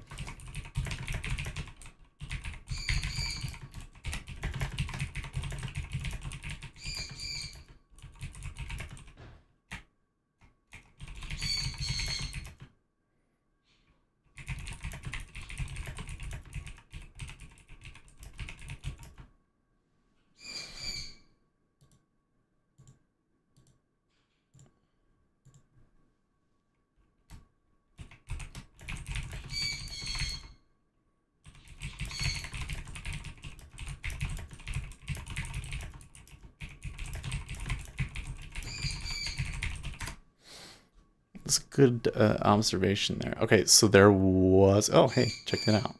They went through it and came back. So... Wrong says, geez, yeah. Some pretty reasonably big prints. The biggest print I've ever seen in ZB was 5,000. Can you believe that? So we just saw 900. I don't know. Did you see a bigger one than that, Wrong? But can you imagine? That was when I was paying attention to purely the 30 year. But yeah, 5,000. I think that was quite possibly the craziest thing I ever saw. And it was like not even a big deal. Like I don't even remember what happened to it with it, but that was a big order. That was a big order.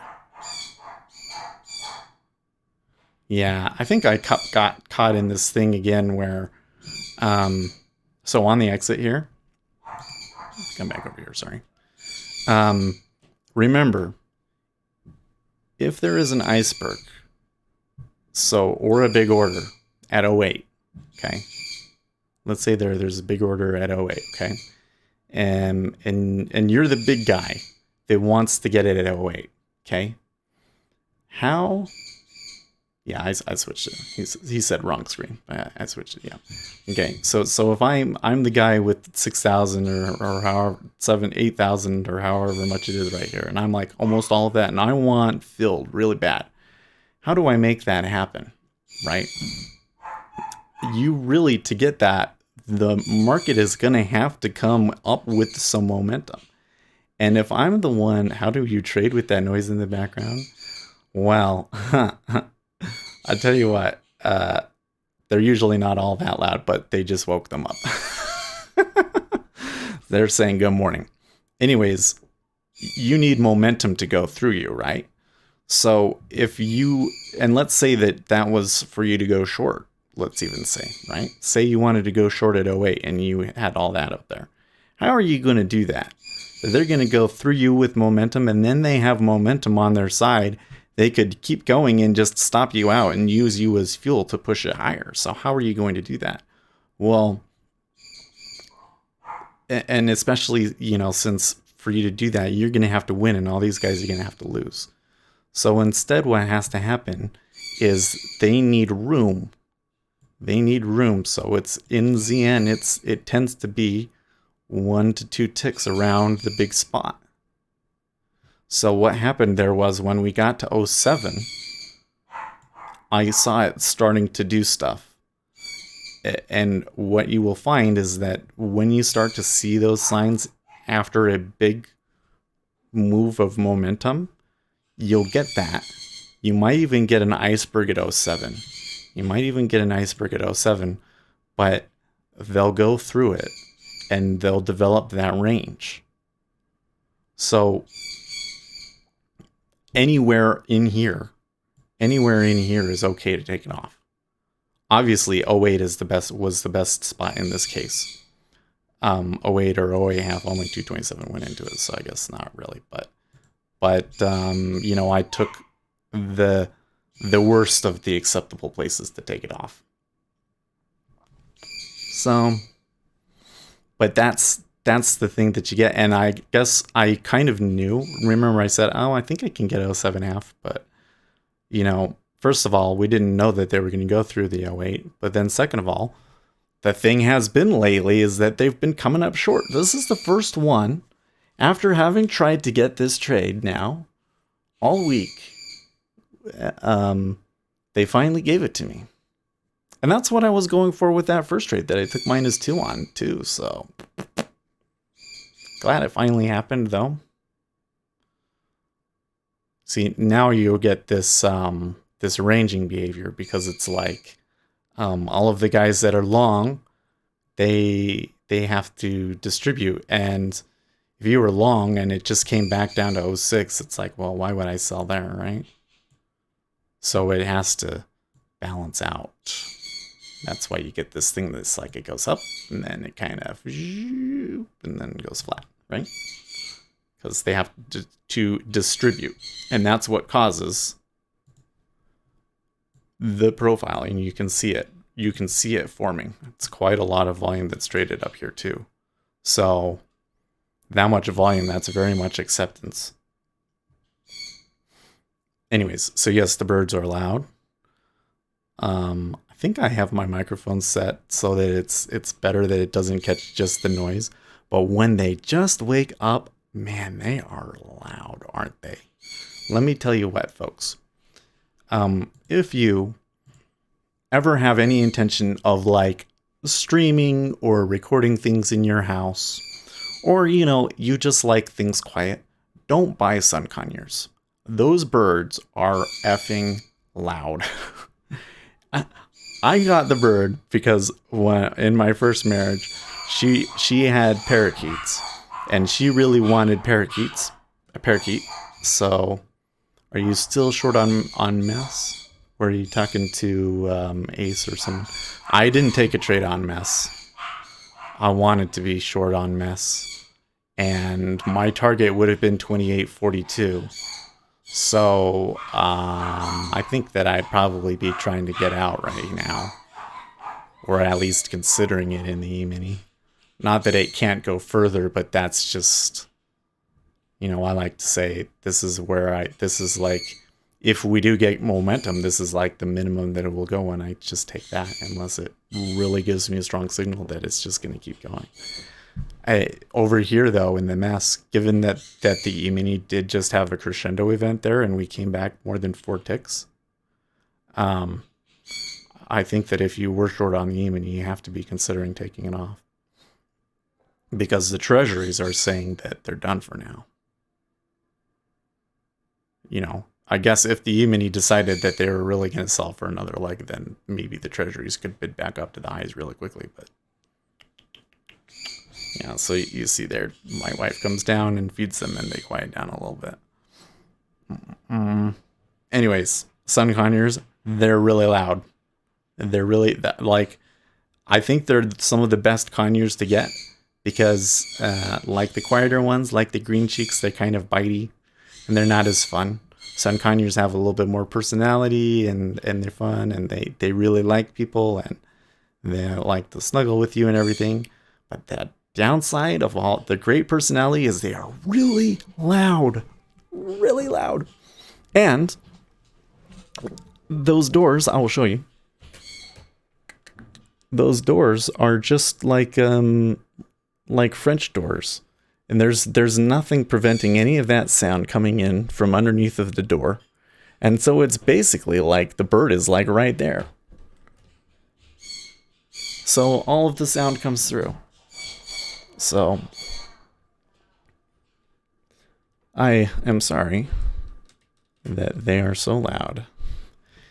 And if if you would like to assist, I have a Patreon. And the next item on the list to get with the money that we get through from the Patreon is to get new doors that are heavier and block the sound so that the birds will be quieter. It won't trigger the mic at the very least. You might be able to hear it in the background still, but it won't trigger the mic at the very least. So that's the goal right now. So if you think that's an admirable goal, and also you want to make money on Bitcoin, because oh my gosh, that indicator has been like let's tell this story. I'm sitting there and I'm like, I have a theory about the way that Order Bitcoin. pending. Okay, so my trading system just took a trade there. Hold on. What is it trying to go? It's trying to go long. My trading system's trying to go long. Let's see what it does. I don't think I want to take another trade today. I think that when I catch a really good one like that, and then it does something like it just did in Zen, that it's usually better for me to like just, take a step back. Even you really had another move lower there. Anyways, I have a theory about how Bitcoin works, and I think that the reason that it's worth something is because you can make a transaction with it. If you couldn't transfer the token to somebody else, and I know that it's kind of silly to think about that because like that's the whole purpose that it exists. But if it didn't have that piece of functionality, if you just mined it and you had tokens and you couldn't give it to somebody else, it wouldn't be worth anything, right? It's the ability to transfer it that gives it money. So I said, let's see if we can value Bitcoin based off of the transactions. And so I had to go and do a bunch of crazy stuff because there's a lot of noise and there's processes out there that make a lot of transactions that don't really matter and things like that. So we had to filter all that out. But once I filtered everything out and I compared those transactions to the price, there was a very clear pattern. And I looked at that chart and I'm like, there's no way it could be that simple. It looks like I just solved one of the greatest, biggest questions of modern finances. How do you value Bitcoin? Here's something that is like almost 100% effective. There's no way it's going to work. So I set it up and I say, okay, well, let's just watch and see what happens. It says that we should be coming down here soon. And we tested it and it worked. And so that was when I set the Patreon up and I started going through there. And so now we've had 3 or 4 signals, right? Because it came down to 6,000. We bought it. It went up to 10,000 and we sold it. And then it's given us 2 other sells. So it told us that we were going to eventually fail 6,000 and we did.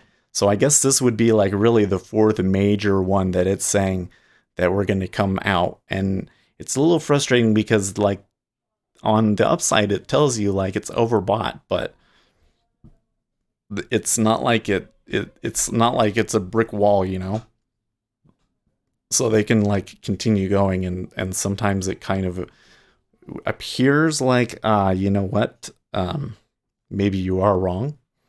But I think here within the next 3 months, you're going to see a really big decline in Bitcoin.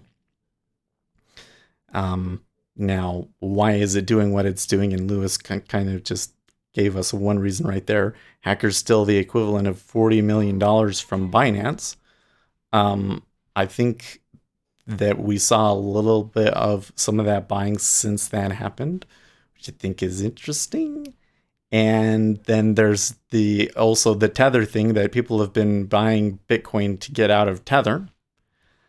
So that kind of explains why we've had this buying, and I don't know how long it will take for it to come through, but the indicator does say that we're going to sell. But when it says buy, I'm not going to tell you. You have to be you have to be subscribed. Otherwise, you're going to be too late. So if you want to make money in Bitcoin and you want to help us get a door so that we don't have to hear the birds, then check out the Patreon link in the video description, and subscribe for $5 a month. Anyways, so that's my spill and sell on the Patreon. Okay, so that buy in the E-mini did not have a lot of cumulative delta behind it, but it was quick. They are trading a lot of volume in ES, by the way. So I don't know. They could. How do I put this one? My opinion on how far it's going to go. Not that. Oh no. Okay, here we go. And that one. Okay, this right here. Charts. That's the E-mini. Okay. We did kind of make a new intraday high, but we never made a closing high, which matters, by the way, for technical analysis. Not that technical analysis works. It works, but it doesn't work. Anyways, but if we come back here and we look at, okay, this was when the trade war started. Let's draw some circles.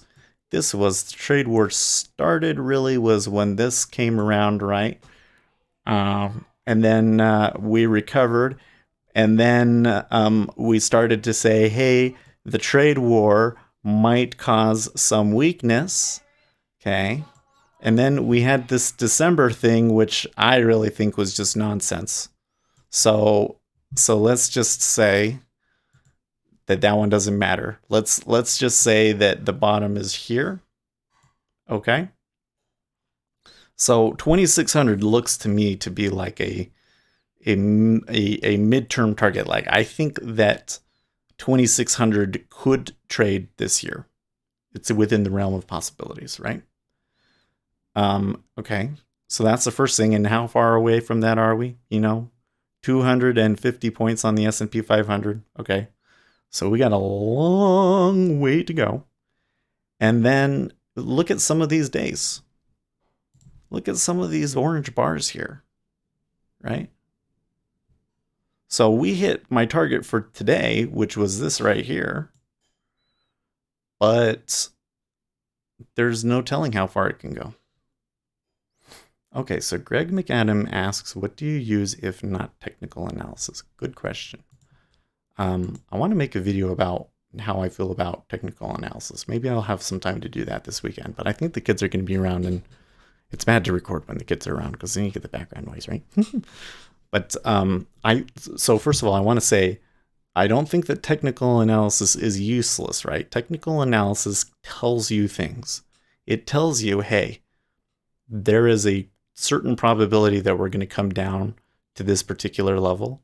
And the probability that we go beyond there is significantly different. Like maybe the probability of hitting here is like 80%. And then the probability of going through here is going to be like 50% or something like there's a change in percentages beyond that, right? So that's why we use those numbers as like targets. But like I said, it's not like a for sure thing. So what I use instead, when we come back over here to the main display, is I use order flow that I see on the DOM. So I'm seeing that here somebody has a really big bid at 05.5, and they put that big bid there when we came through it. Okay. And I can see that somebody is indeed buying a lot of contracts at 06. So what does that tell me? Somebody is leaning here. Somebody is leaning here and is trying to take it long on the hopes, probably on the hopes that we're going to get a new high, potentially. But that's a big bid. If they go through him, we could range around a little bit right here, right? But then you're getting back into this profile. So then, when I just look at the volume, there was a range here. So if we're going to form a range here, that says to me then, if we do break 05.5, there's a chance that we would go to 03. And that's just basing it off of the volume, right? I know that people have long positions going all the way back to '03. So if we start to fall through this key support level, that's where all the stops and the volume and everything could lead us to. Similarly, I knew that when we were coming up here, I knew that '03 right here, they were leaning here. And so I knew that the chances of, if I bought '03, that it was very unlikely, it was not very, but it was a lot less likely to trade '02 half and '02. And so I could hold on to it. And then I knew that the previous day's high was '06. So let's see if they get through that. They did. And then I saw there was a big order up here at '08. And I said, I want to get out around that big order. Okay. So, Order canceled. okay, so what did it do? That was my robot. Bum, bum, bum, bum, bum, bum. Okay, so it bought and it went against it. So it took a loss. Took a... Order canceled. Did it take 2? Let's see here.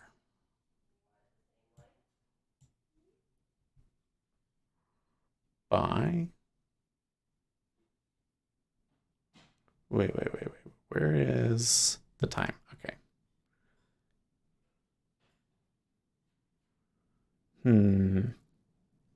Buy. Well, that didn't turn out very well for it. But I'm not quite sure I understand why, because I think that there should only be 2 transactions, and it did a lot more than that. It says that the profit and loss, though, was 15. So, oh, those ones are from the other day. Okay, so it did. It took a position and it lost a tick on it. Okay.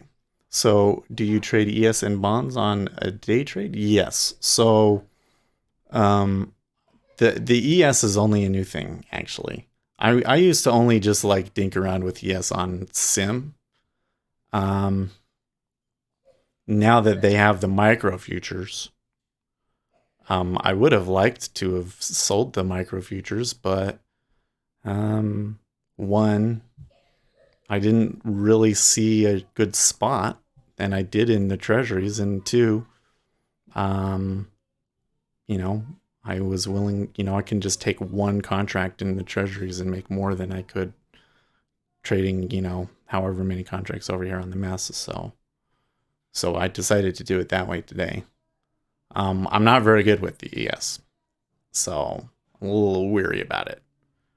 And yeah, I can only want to trade it at certain times, and when I'm going to be really picky with those trades. And when I do get them, I probably want to swing it. Like, we were up at 60, so I would have taken it from 60 to 40 maybe. Did I actually get that far? Nope, it stopped at 42. So let's just say we took 62 to 42, so it got 20 points. 20 points. And then every 2 points is $10. Right? So $10 times 10. So I would have made $100. I guess I would have made about the same. Close to the same amount. Would have. Yeah, would have worked out. Actually, maybe it would have worked out to be more in the mess because of the commission is a little bit less, but by $1. But yeah, it's all a day trade sort of a thing. And it's kind of like, I want to use technical and especially volume profile to know generally what are some areas that people are interested in and where it can potentially go. And then I want to use the order flow to see what people's positions are at this time to select the right spot. Because like that '06 right there, you're not going to see that on the chart until after it stops there, right? You can see it now on this one that, okay, we came back at 05.5 and we weren't able to get through that. And then we bounced off of it. But would you have known that when we were on the way up, that that's where the support level was without seeing the level 2 in the volume? You wouldn't know that. So that's where I feel. I don't see how you can possibly trade like these guys that trade Forex and everything. How can you trade without that information? That's important information to know to really make a good, educated decision about where you should take a trade. I just don't know how you do it. Is your goal 1 to 2 ticks on the bonds for each trade? Is that your style? So it kind of depends, but I'm maybe risking 2 to 3 ticks to make 3 to 6. When I do catch a good one, it tends to be 8. So that was like what I just got there. I got 8. That's like better than average.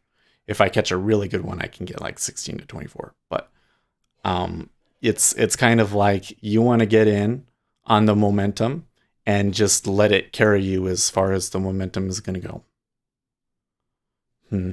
So E-mini is down at lows and the treasuries are threatening higher. So is this guy that got filled at 06, is he going to be happy here? I think if I had bought at 06, I would be happy.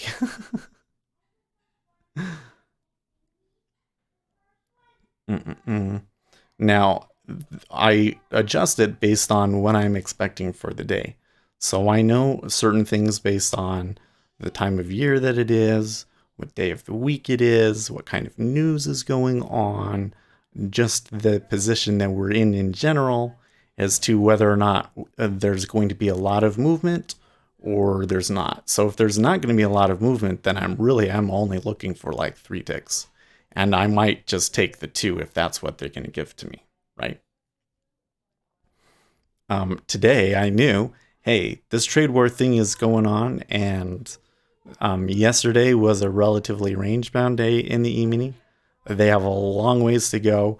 You could probably see a lot of selling in ES today, and that's what we saw.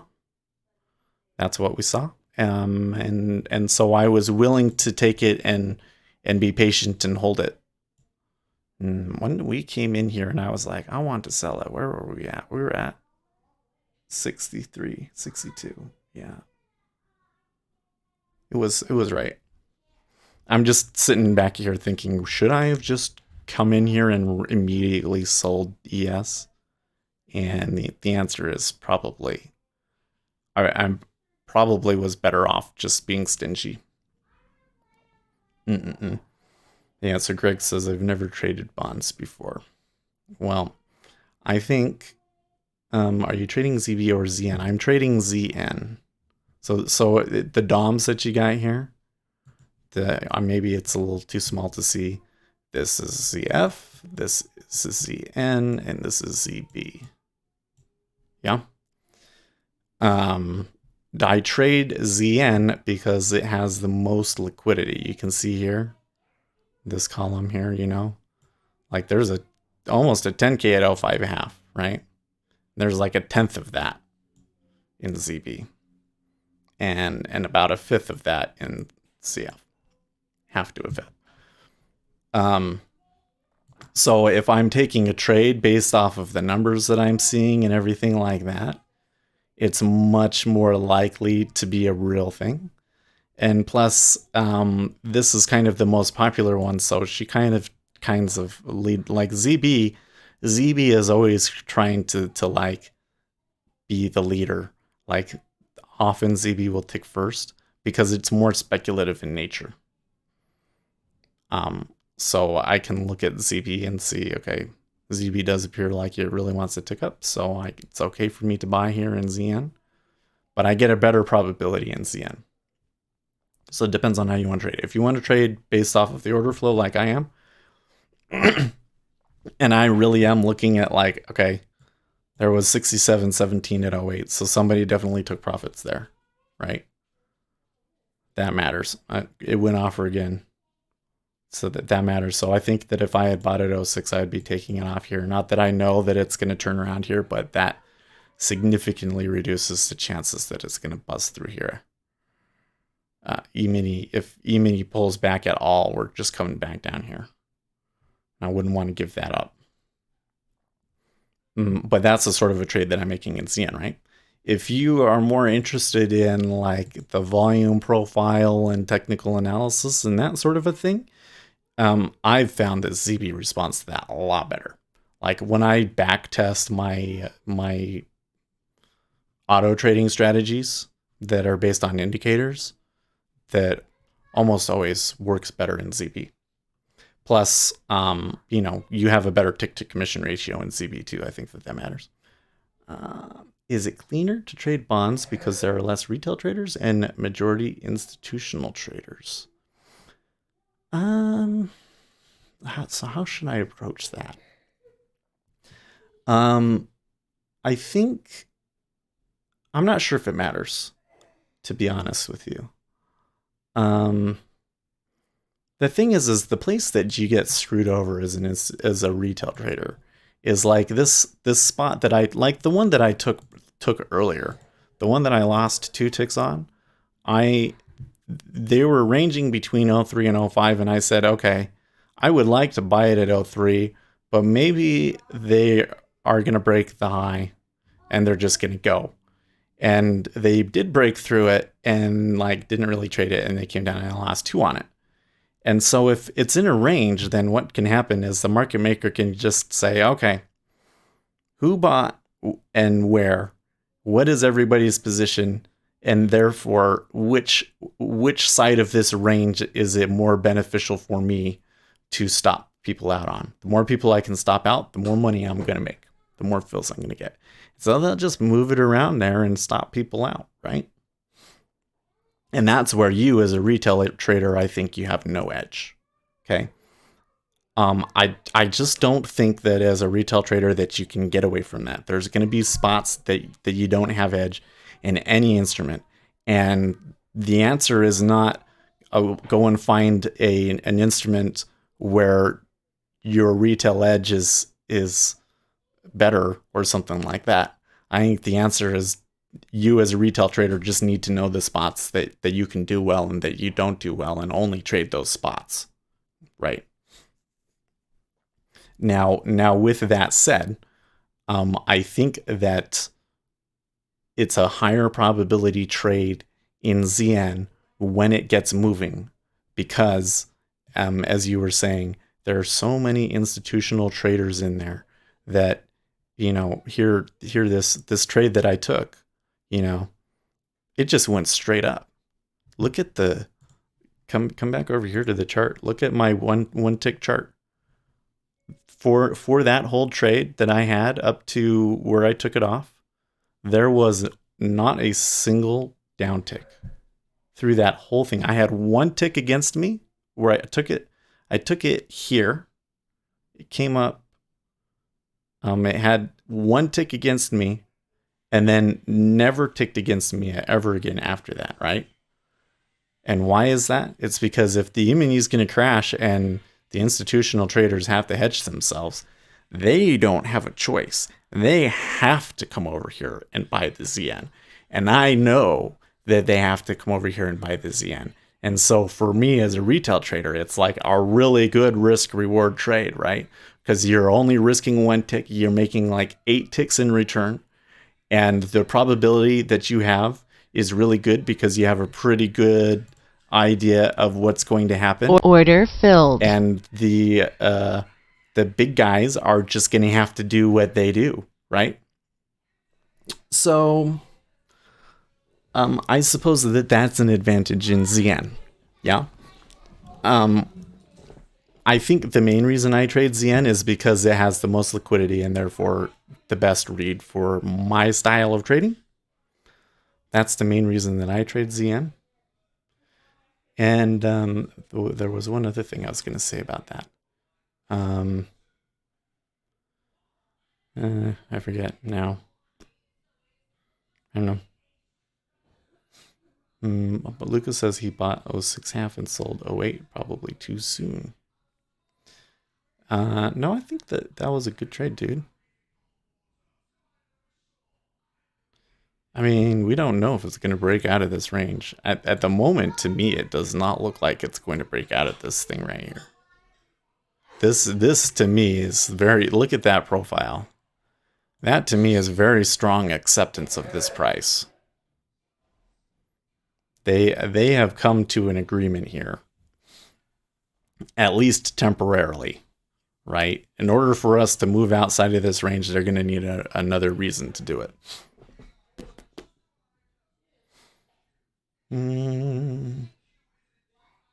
Oh, I remember what I was going to say. Arbon's a CME product. Yes, they are. So the thing that I was going to say is the other thing about ZN that I like, and this is where if you are new to trading, I would almost always recommend starting with ZN. And the reason is this. The biggest barrier to you and success in trading futures, and this is really like specific to futures because they're just so day trading focused, and you really are, your margins here are very difficult. And it's not like in options, you know, you can just make money based off of price inaccuracies in the market. And honestly, you can make a ton of money if you just get lucky. In stocks, you know what? You might not be making as much as the S&P 500, but stocks tend to go up over time. So yeah, it's a pretty good trade if you're going to trade stocks. You know, you can get that. But in futures, it's like a zero-sum thing. You have to be better than 50% of the orders out there to make money, right? So the biggest barrier between you and success in futures is going to be discipline. 100% discipline. If you are the kind of person that you want to go out and make money so that you can blow it all on hookers and blow, then this is not for you. You do not have the discipline necessary to be able to trade futures and be successful, right? And that goes for any product. You're going to need the discipline. But the advantage that ZN has when it comes to discipline is that ZN forces it on you. It doesn't tick very often. It can move when it's moving, but you're talking about a situation where we can sit here for 30 or 40 minutes and it just sits in a 2-tick range. That happens almost every day that we'll have a period like that. This time of year, that'll happen almost every day, right? And so you very quickly learn that you have to have discipline. You can only trade when you have an edge. And when it's an area where you don't have an edge, you can't trade. You can't just sit there and click on it because you're bored, right? And you have to stick to your strategy, because if you're expecting to only have an average loss of 2 ticks, and then you sit there and say, oh, well, maybe I want to just, for the heck of it, let it stay on. And then you end up taking the 4. Okay, the 4, sometimes that'll happen. But then if you really I'm going to pull the stop and have it, and then you take a full 8 ticker, and that's like what was a really good trade right there, right? So now you've just blown like a whole week's worth of trading because you don't have the discipline. And you're not going to get that kind of a move very often anymore. In the E-mini, you can just get lucky sometimes, and you can just catch a runner. And so you can kind of trick you into thinking that it's okay for me to be a little bit less disciplined on it. But ZN, it forces it on you. And that is why ZN is the best product for beginners, because it teaches you that right away. And you take all those skills, and then you can go and you can apply it to a different instrument. And then you can say, okay, here's the differences. Yes, it has a bit of a higher range. Here are the sorts of things that tend to affect treasuries. Like here's the business of treasuries, and here's the business of ES. And so that's going to affect when I want to trade. And, you can work all those things out, and you can apply your skills to another instrument. But you're going to be better at that other instrument because you learned the discipline when you were in ZN. So that's my spill about that. Lucas says, I stayed in that trade for 25 minutes. It was not working out. I took some patience and commitment. Yeah.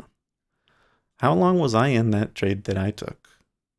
15 minutes on both of those. So I had one trade today that I was in for 15 minutes and it went 2 ticks against me. And I had to get out. And it was very painful to get out because I knew that was like, because I took, it was down here. And actually that worked out really well because I took 05 to 04 and I said, you know what? This is the top of the range. It didn't just bust through. Here's the bottom of the range. So I can puke out here and then get back in lower. And then I'll be in the good spot of the range and I made it back. It was good. Greg says it understand makes sense. I'm glad. Thank you. We kind of get the new order flow traders. So this whole thing is kind of like, come in and ask somebody questions. And I'm not going to say I'm the best trader in the world, but I did good today. I'm doing good this month, actually. I'm actually really happy because I was really concerned that I was going to just be absolutely terrible in April. And I did make some mistakes on Sim, but then when the volatility has been here, I've been able to recognize it and take it. And when it wasn't there, I've been able to avoid it. So I'm happy. Maybe I should have taken another trade between 06 and 08. Because when we were sitting down there, I was saying, hey, it looks like somebody's leaning here, didn't I? And it went up. That's kind of funny. But just keep in mind, Greg, though, that it might look like really nice right now. But then what's going to happen is the summer's going to come along, the time of year where my method of trading doesn't have as much of a predictable edge because there's not really a real strong fundamental reason for the institutions to be trading it. And so a lot of it really is just them trading it against you. And I do absolutely fucking terrible. So it'll be like I'll do terrible and then I probably don't start doing well again until maybe September, but then usually December to March it seems to be when I do well. So with limited volatility, then you must trade size on the bonds to make it worth it. Tick value of ZN is 1250. I wouldn't say to make it worth it. But, I'm just saying that when the volatility is limited, the opportunity is limited. So you're probably only going to make 2 to 3 ticks and you can risk 1 to 2 ticks on a trade like that.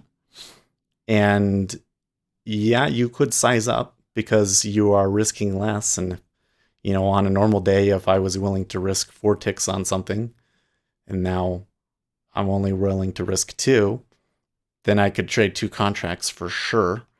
But my recommendation for a small retail guy is probably that when it's the time period that just isn't very good for you, to just don't trade or switch it over to Sim, because you're going to just give the market maker and your broker money in certain situations, especially that summer trading. The summer trading just effing sucks. Summer, and then the worst one is, and I tell you, so I had a guy. I remember last time I was talking about this, so somebody was like, "Oh, I did great."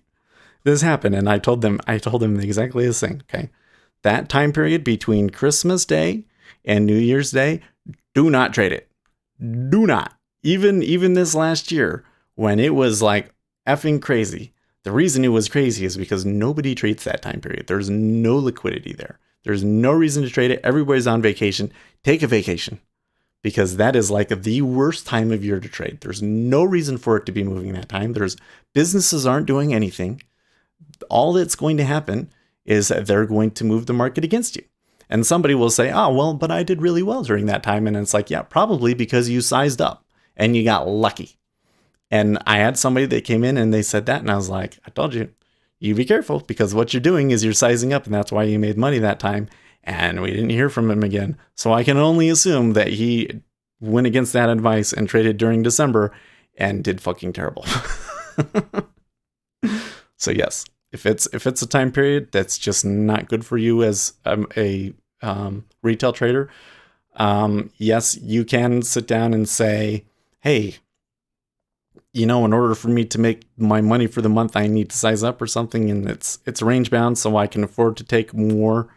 Yes, but the probability is lower, and so when the probability is lower, I don't think that you increase your size. Is that Bookmap?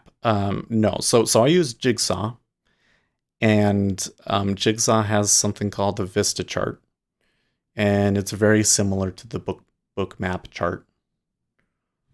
Basically each one of these gray lines is telling me how much was being bid or offered at that spot. So we can see there's a big bid at 05.5, and so we can see a big white line up here on this chart. That's really what it is. I didn't actually see that much of a change since we've moved up here. It's kind of interesting. I really think that this is like we've balanced here, and I don't see a trade anymore. That was a good one that you caught there, though. Was it Lucas, I think, that took it from 06 to 08? That was a good trade. I didn't take that one, but I mentioned it, and I'm glad you got it. Okay, so it is 8:41. I'm going to go post the notes. Okay, so there's want to do a couple different things here. So first of all, as always, if you have not hit the subscribe button, hit the subscribe button. The bell icon next to it is useful because then it will give you a notification as soon as I go live every morning, and that helps you find the stream easier because we're here every day and we have, a good chat, and it's fun. And, I wouldn't treat this room as like, oh, I can watch Seth and shadow his trades or anything like that, but just as like a place for community, to have some other people to commiserate with and improve, and just being in a room and talking to other people, that's going to help you out. So 100%, if you haven't subscribe. Check out the Patreon. I have very good Bitcoin charts that you get in exchange for paying, $5 a month. So that is the Patreon. And then I want you guys to do something different today. So here's what I'm going to do. Let's see how this works. Do you make a living purely from trading? No. That's why I'm about to quit now, because I have to leave the house by 9 o'clock to go to my regular job. 9 o'clock my time. I live in the Mountain Standard Time Zone. Yep.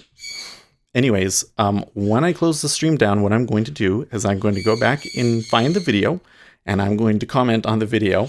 How did you do today? And I would like you guys to go back and find the video and leave a comment on it and tell us what you thought about the day. And we'll see how that goes, okay? So I would really appreciate that. We'll try this little experiment and see how it goes. And then I will see you guys tomorrow. And in the meantime, stay profitable, friends.